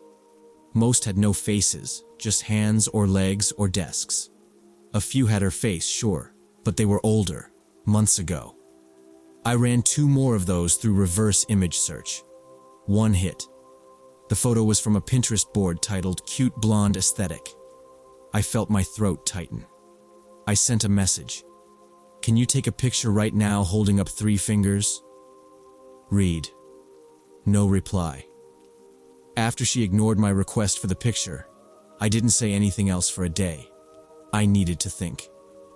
But the more I thought about everything, the copied sketch, the reused photos, the delayed replies, the more I started piecing together a bigger picture. I remembered little comments Mia had made that didn't sit right. Like one time she asked if I still worked at the corner cafe, which was a weird thing to say. I never told her where I worked. It wasn't even near campus. Then another time she joked about how boring my psych professor's lectures must be, even mentioning his name, Dr. Langston. I definitely never mentioned that name. I was careful about what I shared, paranoid even. My online life was always separate from my real one. No location tags, no school name, no job info. I started checking our message history, scrolling back through hundreds of lines, and I couldn't find a single point where I gave that stuff away. It got worse when she started asking more questions. Casual, but specific. Like, "Do you still hang out with Devin and Mark?" Or, "What happened to that girl you used to sit with in biolab?" These weren't guesses. She was too accurate. She mentioned a group photo from a party I was in. A photo I'd never posted online. Just something a friend had uploaded to their private story. That's when I started thinking this person, whoever they were, either knew someone close to me, or was someone close to me. It stopped feeling like I was talking to a stranger. It felt like I was being watched. Like the whole relationship had been rehearsed in advance. I didn't tell anyone yet. I didn't want to sound paranoid. But I stopped replying as often. I needed space to figure things out. To test my theory, I came up with a fake story. I told Mia I'd bombed an exam in a European history class. I described the professor, made up a whole bit about forgetting test dates, even threw in a name, Professor Martinez. There was no truth to it. I wasn't even enrolled in a European history course, and the name belonged to one of the chem professors I passed in the hall sometimes. It was all a trap. 2 days later, I was sitting outside campus library when Ryan, a guy from my statistics class, came up and sat beside me. We weren't friends, just classmates who'd spoken once or twice. He smiled and said, "Hey man, you okay? I heard you're having a rough time in Martinez's class." My stomach dropped. I looked at him carefully. "What class?" He hesitated. "European history, right?" I didn't respond. I just stared at him. "Sorry," he added quickly. "Someone mentioned it. Thought I'd check in." I didn't say a word. I nodded like I appreciated the concern, then left. That night, I didn't message Mia. Instead, I confronted Ryan in person, caught him outside the dining hall, called him by name, and asked, "Why did you bring up Martinez?" He froze, mumbled something about overhearing it. I pressed him, harder this time. "How did you know that name?" He wouldn't look at me. Then his shoulders slumped, and he muttered, "I'm sorry, man. I didn't think it would go this far." I didn't understand right away. "What are you talking about?" He looked miserable. "I'm Mia." My brain shut down for a second. I couldn't process it. He kept talking. Said he'd started the account months ago. Said he used his cousin's photos because he didn't think I'd talk to him otherwise. Said he used a voice modulator app for the messages. He admitted that he knew I didn't remember him from freshman year, but that he'd once tried to ask me out at a party and I brushed him off. I had no memory of it. "So you decided to lie to me for months?" I said. Ryan nodded. "I just thought, if you knew the real me without judging, maybe you'd see who I really am." "You mean after pretending to be a woman and stalking my life?" He looked defensive. "I never stalked you. You knew where I worked. I saw you once and figured it out. You brought up my friends. I just asked around. It didn't matter." I felt sick. Every moment I'd trusted Mia played back in my head like a trick. Every compliment, every fake voice message, every time I said something personal, it was all fake. It wasn't just lying, it was calculated. This wasn't a joke or misunderstanding. He'd built a fake personality to manipulate me. I told him I never wanted to speak again. He begged me to just hear him out, said he had feelings for me and it wasn't all lies. He claimed he cared about me. I didn't say another word. I walked away. The next day, he sent me a message online, a long one. Said he was sorry I felt hurt, but I'd never given guys like him a chance. That I only went after arrogant jerks who treated people like crap. That he was trying to prove something. I blocked him on every platform I could think of. I also reported everything to the college counseling service. I didn't know if it would lead to anything, but I wanted it documented. For weeks after, I couldn't go back online without second-guessing who I was talking to. I stopped playing Kingdoms of War. I deleted the app. I changed all my passwords. I felt stupid, embarrassed, exposed. But mostly, I felt angry. Not just at Ryan, but at myself, for trusting someone who never existed. Now, I double-check everything. I don't open up to strangers online, no matter how real they seem. If I can't verify who someone is, I don't let them in. It's not paranoia anymore. It's protection. Because I've learned just how far someone will go if they think they deserve your attention, and what they're willing to do when you never gave it to them in the first place.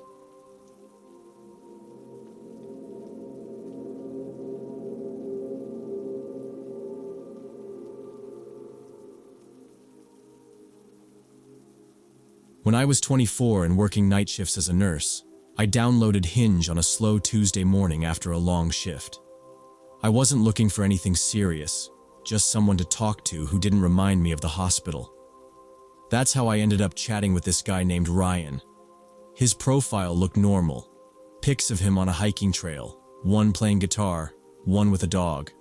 His bio said he worked in IT support, liked cooking and taking things slow. He seemed easygoing and respectful in messages, not pushy. We messaged back and forth for a few days. He'd ask about my shifts, told me about a tech issue he'd fixed at work, sent a pic of his pasta one night. Seemed harmless. By Friday, he asked if I'd like to meet in person.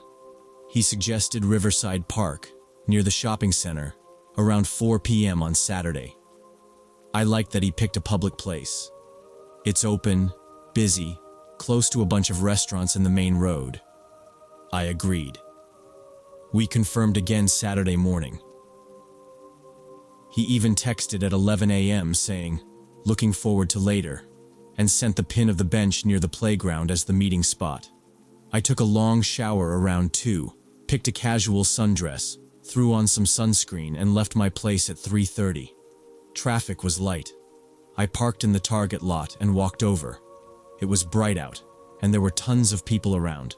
Families with strollers, older couples walking their dogs, teenagers skateboarding near the basketball court.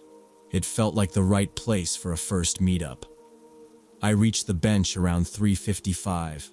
It was one of those black iron benches with peeling paint, shaded by a tree. I sat down, texted, "Here to Ryan," and looked around. I half expected to spot him right away, like in the movies. A guy walking up smiling. But nothing. 4:00 came, then 4:10. At 4:15, still no sign of him. I checked my phone. No response. I texted, "Hey, running late?" A minute passed. No reply. I refreshed the app, checked for any unread messages. Still nothing. While I was sitting there, I noticed a guy maybe 50 feet away, standing just under a tree by the edge of the parking lot. He was wearing a faded denim jacket, black jeans, and a navy baseball cap. His head was slightly turned away, phone to his ear, but he wasn't really talking. I couldn't hear any voice or see his mouth move. What caught my eye was how often he looked over at me. Not full-on staring, but little glances every couple minutes. I figured maybe he was waiting for someone too. Maybe even his own Hinge date. But the longer I sat, the more it felt weird. His phone stayed at his ear the whole time. He didn't move or shift much. Just stood in the same spot, glancing over now and then. I called Ryan this time instead of texting, straight to voicemail. I looked around again. The people nearby were just doing their own thing. No one seemed to notice this guy. Still, I was starting to feel self-conscious. The guy shifted positions and moved a bit closer, now standing behind a trash can near the walking path.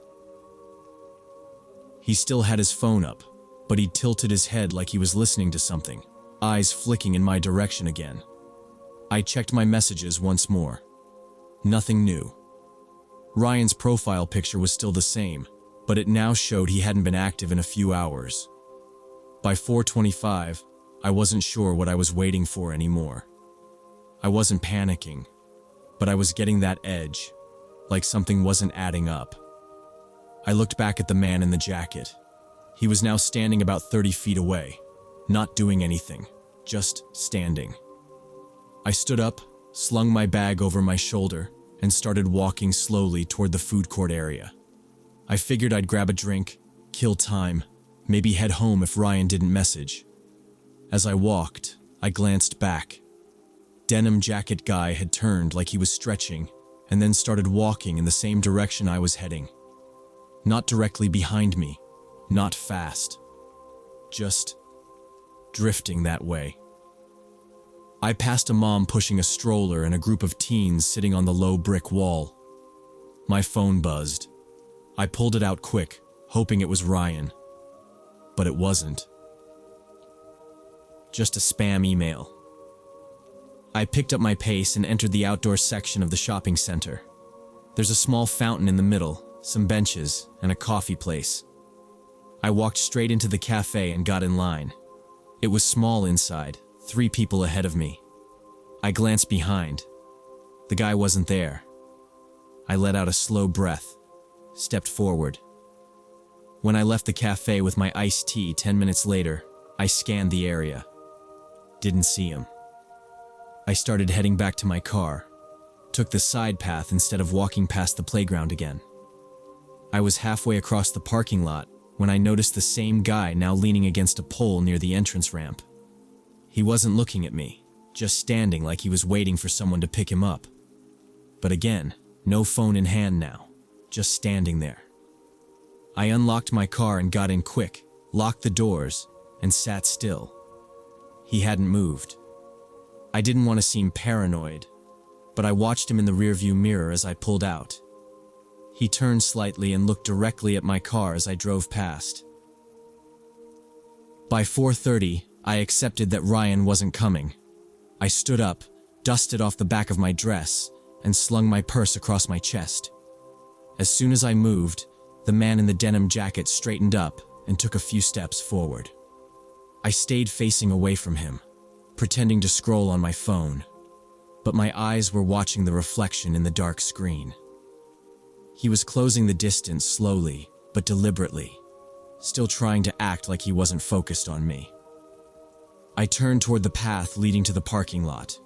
It was lined with trees and a few lampposts. I started walking at a calm pace, trying not to draw attention. I could hear birds, a dog barking somewhere, kids laughing on the playground.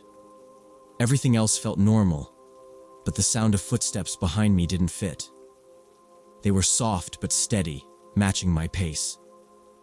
Every few seconds I glanced back. He was always about the same distance behind, never gaining, never falling behind, just matching. I paused to check my phone near a trash can. He stopped too, pretending to tie his shoe. I kept walking, faster this time. So did he. My breath started coming quicker as I reached the edge of the park. I didn't want to break into a run and make it obvious I was scared, but my legs were tense and ready. My car was in the second row of the Target lot, not far from the exit. I could see it from where I stood. I checked again. He was closer now, maybe 30 feet. I pushed forward, my sandals slapping harder on the pavement. I unlocked the car with the fob in my hand, heard the chirp, saw the blink of the lights. Almost there. The footsteps behind me picked up speed. I could hear them now. Fast. Heavy. Too close. I didn't look back again.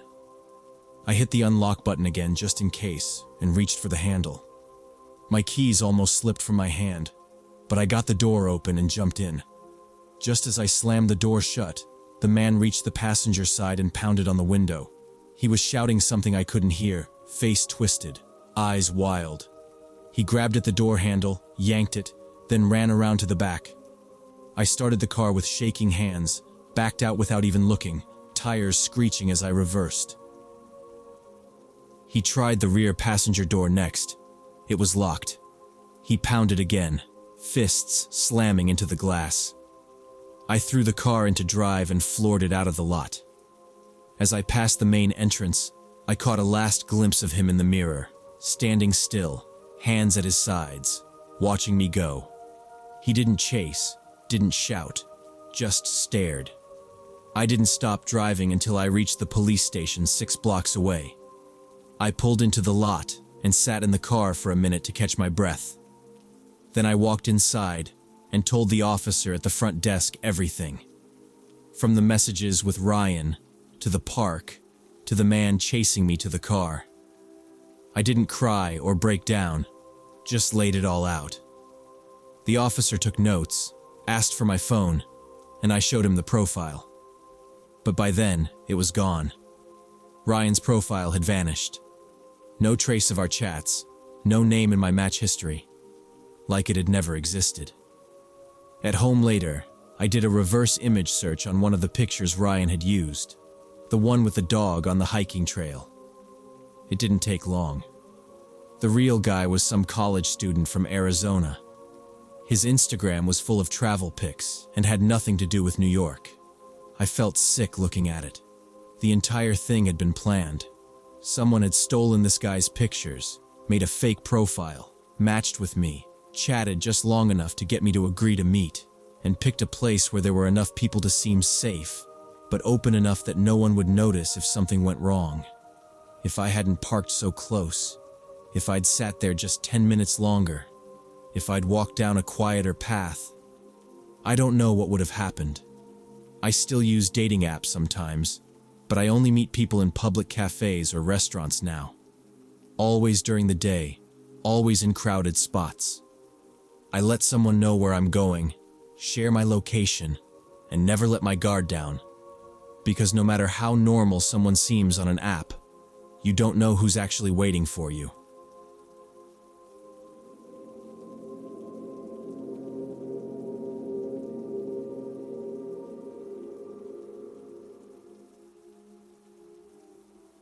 When I was 21 and wrapping up my junior year, I matched with this girl named Victoria on Tinder.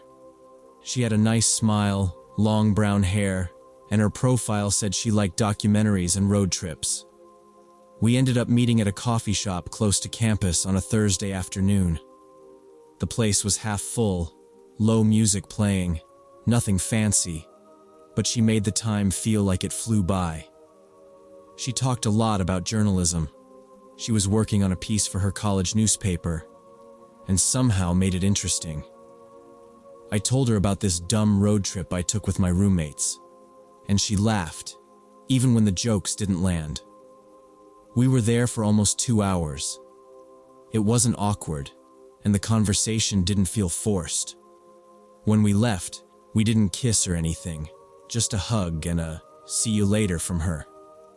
I texted her the next day, saying I had a good time and would like to see her again. Nothing. I waited another day, then followed up with a casual message. Still nothing. After 4 days, I gave up and figured she had changed her mind. It wasn't unusual for people to go quiet after a first date on apps. I stopped checking for her messages and got busy with finals, late-night study sessions, and hanging out with my roommates. Then, a full week later, at exactly 11:03 p.m. on a Thursday, I got a message from her. She said she was at her friend's place way out near the edge of town. Her friend had some kind of emergency and had to leave suddenly, and now Victoria was stuck there alone without a ride. She told me her phone had been dead for several days, which was why she hadn't replied before. She apologized for disappearing and said she didn't know who else to call. She remembered I had a car and asked if I could pick her up. I didn't really know what to make of it. The timing was weird, and I had kind of written her off, but she seemed genuinely upset. Her texts had typos, like she was rushing, and she said it was cold, and she just wanted to get back to her dorm. I asked for the address, but she sent me a pin instead, just a GPS location. She explained that her friend's house was in some rural area that didn't really have street signs and could be hard to find. The coordinates led to a spot about 20 minutes outside campus, past a small industrial zone I'd never been through. I hesitated for a second.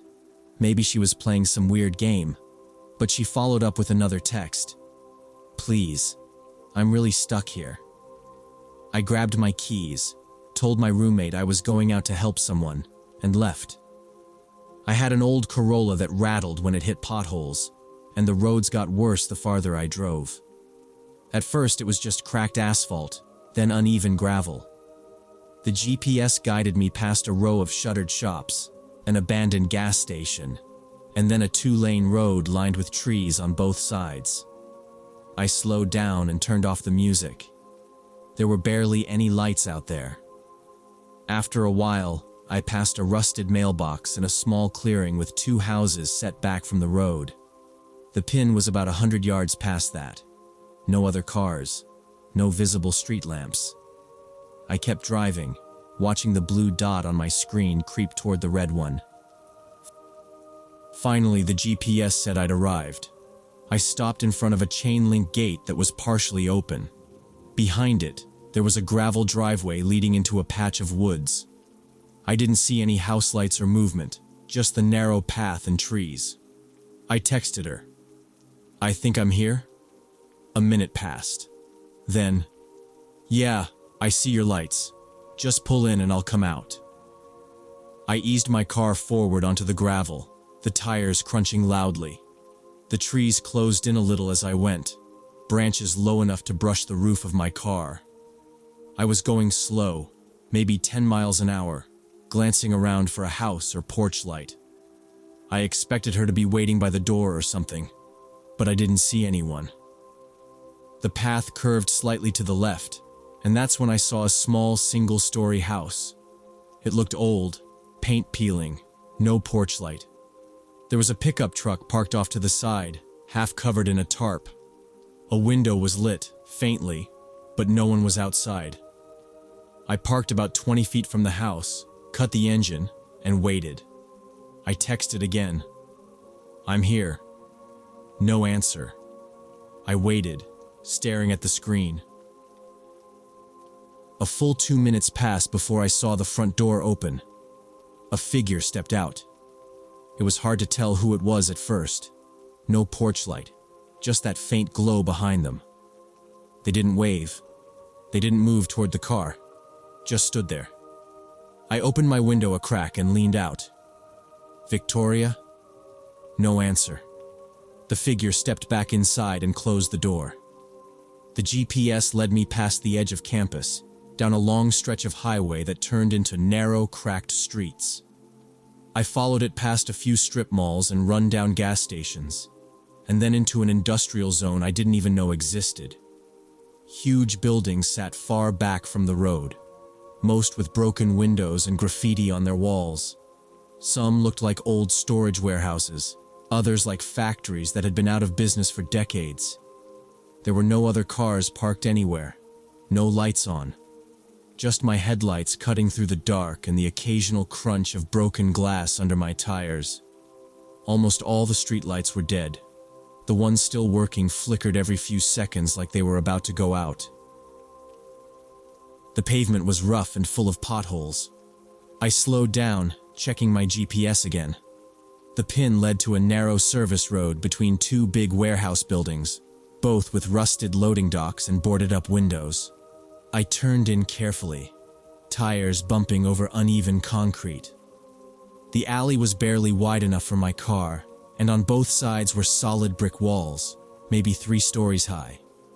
There were no doors that looked residential, no mailbox, no apartment buzzers. I checked the GPS again. Still said I was at the right spot. I pulled forward about 10 feet, then stopped. My headlights lit up a metal staircase bolted to one side of the left building, but it looked broken and half the steps were missing. I pulled my phone out and texted her. "I think I'm here. Is this right?" She answered almost immediately. "Yes, I'm just coming out now. Thank you so much for this." The message calmed me a little, but I still felt off. I left the engine running and kept my lights on. The alley was dead quiet. No wind, no cars in the distance, not even dogs barking. Just that low electrical hum from my dashboard and the ticking of the car's clock. I waited. A minute passed, then another. I looked at the time. Almost 11:45 p.m. 5 minutes in, I finally saw something move near the warehouse on the left. At first, it looked like someone opening a door near ground level, a kind of old loading dock, half sunk into the pavement. I expected to see Victoria coming out, maybe bundled in a hoodie, walking toward the car fast. But it wasn't her. 3 men came out fast, like they'd been waiting just inside. All 3 in dark hoodies or jackets, moving quick and low. One had something in his hand that glinted, like a pipe. The other 2 had bats or sticks. They were headed straight for my driver's side. They weren't yelling clearly, just making noise, but I knew exactly what was happening. I jammed the gear into reverse and floored the gas. The tires spun for half a second before catching. Then the car jerked backwards so hard my head hit the seat. They were running full speed toward me, and one of them swung something just as they passed my back bumper. I heard a loud crack, glass shattering behind me. Rear window. Another loud bang came from the side of the car. maybe the trunk or back door. I didn't stop. I kept the wheel straight and shot backward down the service road, bouncing over potholes and hearing metal scrape the undercarriage as I flew over a ridge. I saw them disappear in my rearview mirror, still chasing, but already falling behind. I didn't breathe right until I saw the yellowish lights of the main road again. I whipped the wheel left and tore out of there, nearly clipping the edge of a cement divider. I drove 30, then 40, then 60 through the dark streets until I hit the outer edge of town. Then I finally slowed down, took a shaky breath, and pulled into a gas station to check the back of my car. The rear window was spiderwebbed with cracks, glass still in place but barely. There were at least 2 dents in the trunk, one deep enough that it caught the light like a wound. I didn't wait around. I got back in and drove straight to campus. When I got to the parking lot near my dorm, I sat in the car for a while, letting the engine idle while I stared at the messages on my phone. I opened Tinder, clicked on Victoria's name. Gone. Not unmatched. Her whole profile was gone. I checked my messages. My texts to her were still there, but I couldn't tap her contact picture anymore. I called her number. 1 ring, then voicemail. I tried again. This time, it said the number was no longer in service. I walked to my room and told my RA, who connected me to campus security. After a short report, they told me to call the local police. The officer I spoke with came out to meet me in the lobby. He looked tired, like it wasn't his first time hearing something like this. I showed him the texts, the GPS pin, the damage to my car. He nodded slowly and said, "We've had a few like this. It's a bait setup. Fake dating profiles, real people behind them, usually working in groups. They wait for someone to show up, then try to rob them." I asked if anyone else had been hurt. "Some didn't get away," he said. "Usually they're after your phone, wallet, sometimes the car. If you resist or panic, it can go worse." They took my statement and told me they'd add it to the file. Said they'd investigate, but these guys usually dump the phones and close the accounts right after. I paid out of pocket for the rear window, $200 with labor. The dents were minor, but still noticeable. I didn't fix them. I haven't used a dating app since. I don't meet strangers at night anymore, and I never drive into any place without street signs or lights, no matter how urgent the message sounds. Not every red flag is easy to spot. Some only make sense when you're staring at a shattered rear window and a GPS pin in the middle of nowhere.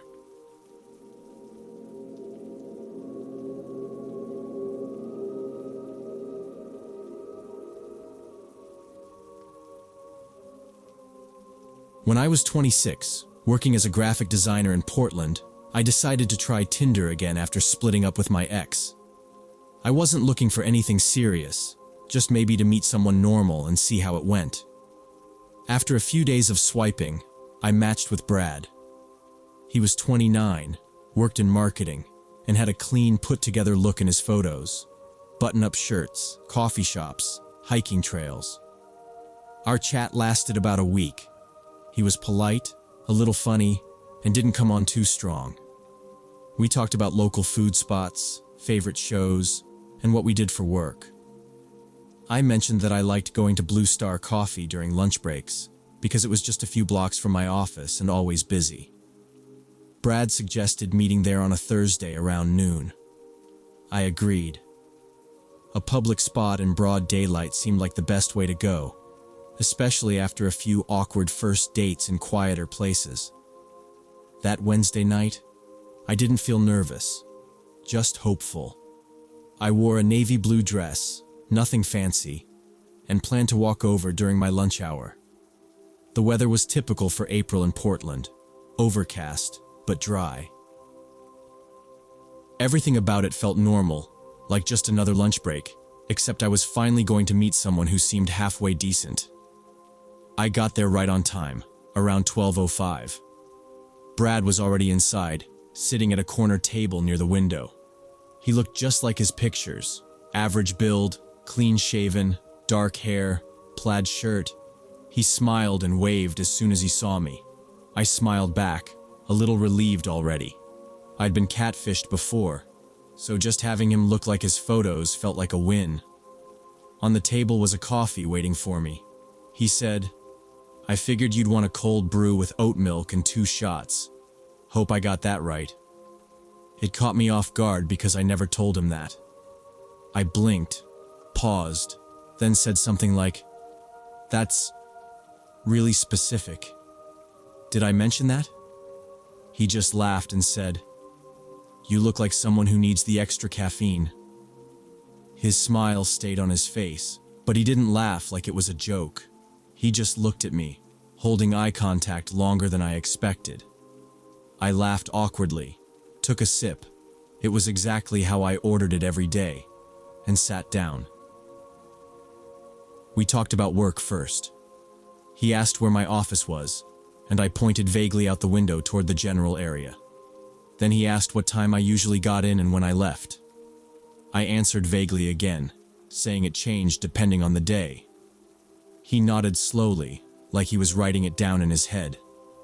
I tried to shift the topic to weekend stuff. Did he hike often? Where was that trail in his photo? But he brought it back. "So you walk here most days? Same route?" I gave a tight smile and said, "Downtown isn't that big." I left it at that. He didn't seem to notice I was being vague. He leaned forward, still holding eye contact. "You carry a bag or just your phone?" he asked. I answered without thinking. Usually just my keys and phone, then mentally kicked myself. Why did he need to know that? I tried again to move the conversation, asked him how long he'd lived in Portland. 3 years, he said, eyes still fixed on me. I like watching people. Everyone's got patterns. I bet you pass the same people every morning and don't even notice. I stared at him, trying to smile, not sure how to respond. He kept talking. Like that barista over there. She probably knows exactly what time you come in. I looked over. The girl behind the counter was making a drink, not paying attention to us. Brad sipped his coffee, watching her. People think they're unpredictable, but they're not, he said, his voice lower. I could probably guess your whole day. I let out a small laugh, trying to keep it light. That sounds like something a stalker would say. He didn't laugh. He just smiled at me again and leaned back in his chair. I checked my phone, pretending to look at a text. I've got to be back soon, I said, even though I still had time. Brad nodded slowly, like he expected it. I'll walk you back, he said. Not, do you want me to, or, if you'd like. Just a statement. I hesitated, then said, no need. I've got a call coming in. He stood up anyway. I'll just walk a bit with you. I didn't argue. I didn't want to make a scene or look paranoid in a public place, especially when he hadn't technically done anything wrong. He followed me out, keeping pace with me, silent for half a block. Then he started talking again. You know, I almost didn't swipe right, he said. Your pictures didn't really show your height. I didn't respond. We passed a small bookstore, and I glanced inside, wondering if I should duck in and pretend I had an errand. You take 10th Street, right? He asked. That's the fastest way. I looked at him quickly, then back at the sidewalk. Not always, I said. Depends on traffic. My voice sounded too flat. We got to the corner near my office building, and I stopped. Well, this is me, I said. He looked up at the glass doors, then back at me. Nice building, he said. You on the 4th floor? I didn't answer. I gave a tight smile and said, I'll talk to you later. Yeah, he said, still standing there. I went inside and didn't look back. Brad's smile didn't change as he started talking about his ex-girlfriend. He said her name was Sarah and talked about her like she was still in his life. He described how he used to show up outside her office to surprise her with coffee and snacks. At first, it sounded like typical ex stuff, until he mentioned that he always knew where she was because they had shared locations on an app, and he never turned it off, even after they broke up. I tried to keep my face still while he continued, laughing as he said he used to park down the street from her apartment, just to make sure she got in okay. That's kind of a lot, I said carefully. It's called caring, he replied. Nobody watches out for people anymore. Then he casually dropped that he had found my Instagram. He said we had mutual friends, so it was easy. He told me he liked the pictures of my trip to Mount Hood, and that I looked cute in the one where I was drinking from that silver travel mug. My stomach sank. I hadn't posted that photo on any dating profile. Then he said my cat looked like he had a lot of personality. That really hit. I never mentioned my cat. I never mentioned I had one. How did you know I had a cat? I asked. You posted him a few times, he said. And your captions were funny. Monday face and I live with a gremlin. He's orange, right? I nodded slowly, trying to keep my breath steady. I felt like I was shrinking into my chair. He'd been studying me, maybe even before we matched. I kept my hands under the table to hide that they were shaking. He was still smiling, still talking, like nothing he said was strange. I pretended to glance at my phone and said I needed to get back to the office, even though it wasn't time yet. He offered to walk with me again, but I said no firmly. He didn't seem upset, just said, maybe later then. As I stood up, he did too. One more thing, he said, leaning across the table. You shouldn't leave your curtains open at night. That lamp by your couch makes a reflection in the window, and it's kind of blinding. I froze. I just drove by last night to see where you lived, he added quickly, like that made it better. It's nothing weird. I just wanted to picture where you were when we talked. I didn't say anything. I backed away from the table and moved toward the exit. I could feel his eyes on me the whole way out. I didn't turn around until I got to the door, and when I did, he was still standing there, watching. The second I stepped outside, I pulled my phone from my pocket and texted my coworker to say I was coming back early. Then I walked as fast as I could. I didn't care if it looked suspicious or rude. My head was down, but I checked behind me every half block. I didn't see him, but that didn't calm me down. Every streetlight, every parked car felt like it was hiding something. When I finally made it to my building, I used my keycard so fast I almost dropped it. Inside, I went straight to the bathroom and locked the door, just to breathe. My phone buzzed while I was still in the stall. It was a text from Brad. Long, rambling. He talked about how special our connection felt, how refreshing it was to meet someone who got him. He said he didn't want to play games and suggested we skip the wait and meet at my place. He said he remembered my apartment had the brick pattern on the left side and the mailboxes by the elevator. He described a broken light near the back parking lot and the brown mat outside my door. I froze. There's no way he saw all that just by driving by. I didn't reply. I blocked his number. Then I opened every app we had chatted on, Tinder, Instagram, even LinkedIn, and blocked him there too. I called my building manager and asked how to change my access code for the front door. He said he'd put in the request immediately. I didn't explain why. I just said it was urgent. That night, I slept with the couch pushed against my front door. I kept the TV on and the curtains closed. I told 2 of my closest friends and sent them his photos just in case. They offered to stay over, but I said I'd be okay. I wasn't. For weeks, I flinched when my phone buzzed. I took different routes to work. I stopped going to Blue Star and started using a different coffee shop halfway across town. I changed my social media to private and deleted every old post that mentioned anything about where I lived or worked. He never contacted me again. I never saw him outside my building or near my office. But every time I heard someone walking too close behind me or saw a parked car idling at the corner, I felt like it could be him. I kept my curtains closed for months.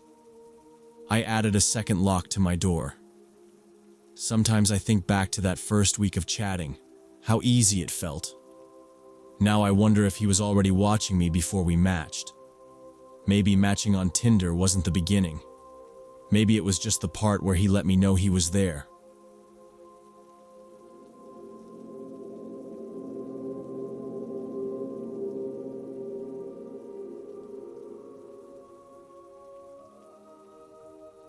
It happened last spring, right around mid-March, when I was in my second year at State University.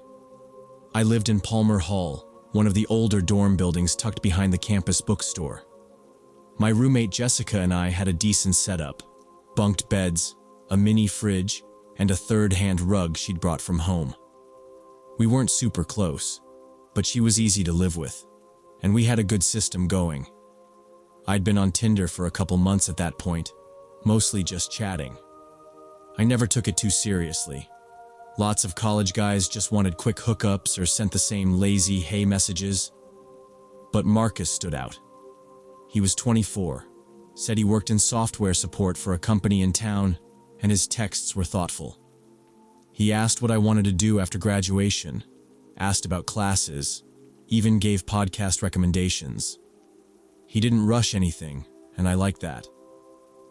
After 2 weeks of texting, he asked if I wanted to meet for dinner. Not coffee, not lunch between classes, dinner. At Romano's Steakhouse, which was off campus in one of the business plazas near the highway. It was nicer than anywhere I'd been with a guy before. Jessica raised an eyebrow when I told her, half joking that he was either classy or a weirdo. I laughed it off. Honestly, I was flattered. Most guys my age aimed low effort.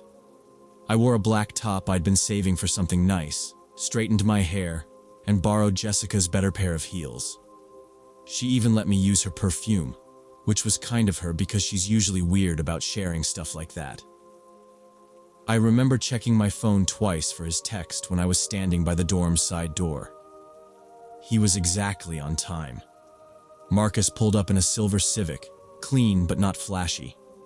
He had this calm energy, tall, clean-cut, polite. Opened the passenger door for me. We made easy small talk during the short drive. I noticed he didn't play music. Just silence, which felt a little stiff.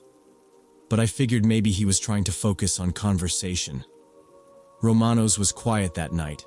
Dim lighting, wood booths, low hum of jazz overhead.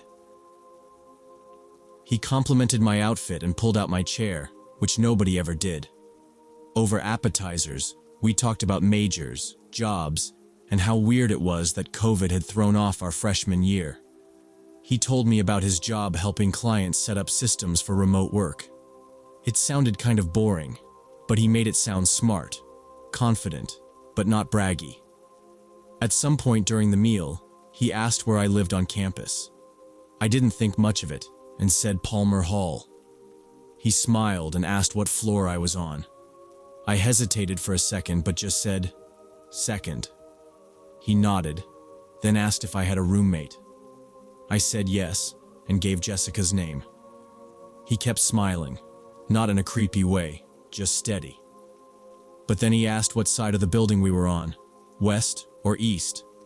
I didn't even know how to answer that. I said I wasn't sure, which was true. He chuckled and said, "Oh, I thought you'd know. Isn't your window facing the football field?" I blinked. That was right. I asked how he knew.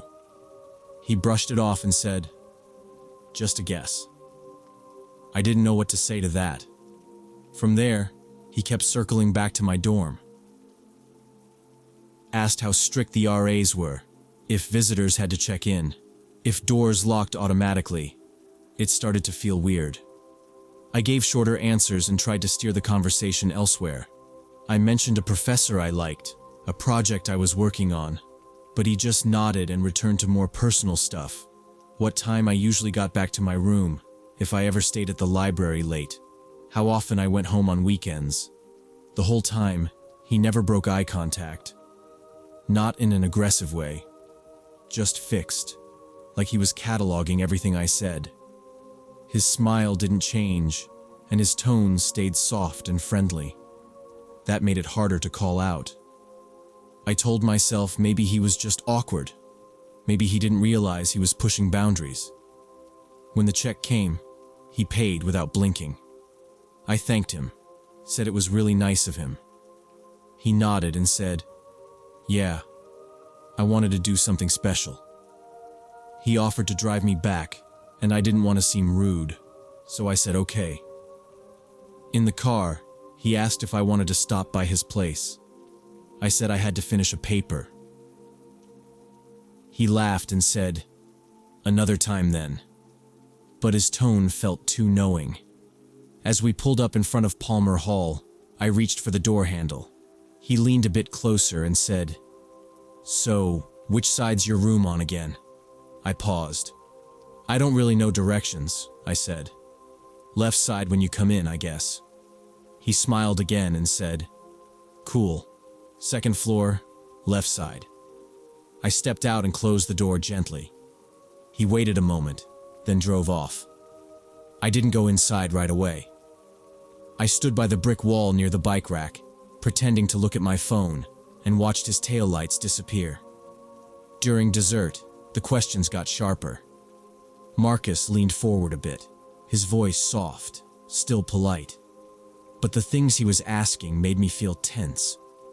He wanted to know what time I usually came back from class each day, which door I used to get in, if I studied in the dorm or went to the library. I answered vaguely at first, saying it changed depending on the day. He didn't drop it. He asked again, more specifically. Like, around 7 most nights, or later. I said later. He asked if I usually walked back alone. When I asked why he needed all that, he shrugged and said, "Just curious. I didn't get the whole campus experience. I went to a commuter school." He smiled like it was nothing. Then he joked, at least it sounded like a joke, about sneaking in sometime and surprising me. "Maybe I'll slip past the desk one night," he said, grinning. "Bet your RA wouldn't even notice." I forced a laugh but kept my eyes on the check. I was done. He asked if my roommate was around much. I said not really. Then he asked if Jessica worked evenings. That one felt too specific. I lied and said she was usually in the room studying all night. By that point, I was making up everything. I told him we were in the West Wing when we were actually in the East. I told him I used the front entrance, but I almost always used the side stairs. I even gave a fake dorm number when he pressed for it, acting like I thought he was joking. He just smiled and nodded. I couldn't read his face anymore. It was too still. When we left, I didn't hug him goodbye. Just said thanks and walked away fast. That night, after I got back to Palmer, I sent Jessica a long text about the date. I told her I wasn't in danger, but that he was intense and had asked a lot of weird questions. She was already asleep when I sent it, and I didn't feel like waking her. I stayed up for a while scrolling through Instagram, then finally turned the lights off around midnight. I didn't lock the bedroom door because we never did, just the main one at the end of the hall that locked automatically. Around 3 a.m., I woke up. Not from a dream, just something. It was quiet, but I thought I heard a soft knock. Not loud, not rushed. Almost like someone tapping with their knuckles. I waited. It came again. Same soft rhythm. I sat up, listened. It wasn't coming from the main hallway. It was the door right outside our room. I got out of bed and looked through the peephole. Nobody was there, but the knocking kept going, faint and measured. I didn't move. After a minute, it stopped. I held my breath. Then I heard steps, soft ones, going down the hallway. I waited. 5 minutes later, the knocking started again. I moved to the window and pulled the blinds just a little. Down on the sidewalk below, someone was pacing near the bushes. Too dark to see clearly at first, but when they stepped under the lamppost, I saw him. Marcus. He looked up once, then moved fast around the corner of the building. I froze. He shouldn't have known where I lived. I never told him the real wing, floor, or room number. My heart was thudding so loud I felt it in my ears. I picked up my phone and called campus security. Then, without waiting, I stood near the door and said loudly, "I'm calling security right now." I tried to sound steady, but my voice cracked. The knocking stopped. I didn't hear more footsteps, but I stayed standing until my legs hurt. I watched the window and door until the sun came up. I didn't sleep. By morning, Jessica had read my messages and freaked out when I told her what happened. I went straight to the campus security office after my first class. I told them everything. His name, what he looked like, the car, even the fake info I gave him. They said they'd check the cameras and see if he had shown up at the entrance. Later that day, they called me back. He had. The cameras showed Marcus walking up to the dorm entrance around 2:30 a.m. He didn't buzz anyone. Instead, he waited nearby until a group of students came in, then slipped in behind them before the door shut. No key card. He didn't belong in the building. Once inside, the footage showed him walking slowly down each hallway, stopping at almost every door to read the nameplates next to them. My name was on ours, printed on a slip of paper like most people had. He must have gone floor by floor until he saw it. He'd been inside for over an hour. The officers said he didn't break any laws technically, but they'd issue a trespass notice to keep him off campus. They asked if I wanted to press anything further. I didn't know what to say. I just wanted him gone. I blocked Marcus on every app, deleted his contact, and told my RA everything. Jessica and I started locking our room door every night. I switched dorms the next semester, moved to a building with no nameplates and a stricter check-in system. I never saw Marcus again. Sometimes I still think about how little I gave him, just a dorm name. He put the rest together by watching, listening, asking small questions I didn't realize were part of something bigger. I don't know if he'd been planning that from the start or just became fixated later. Maybe he followed me back that night after the date, or maybe he guessed and got lucky. Either way, it stuck with me. People say to be careful online. I was. I never sent my location, never gave my schedule. But he didn't need any of that. He just watched, asked, waited, and that was enough.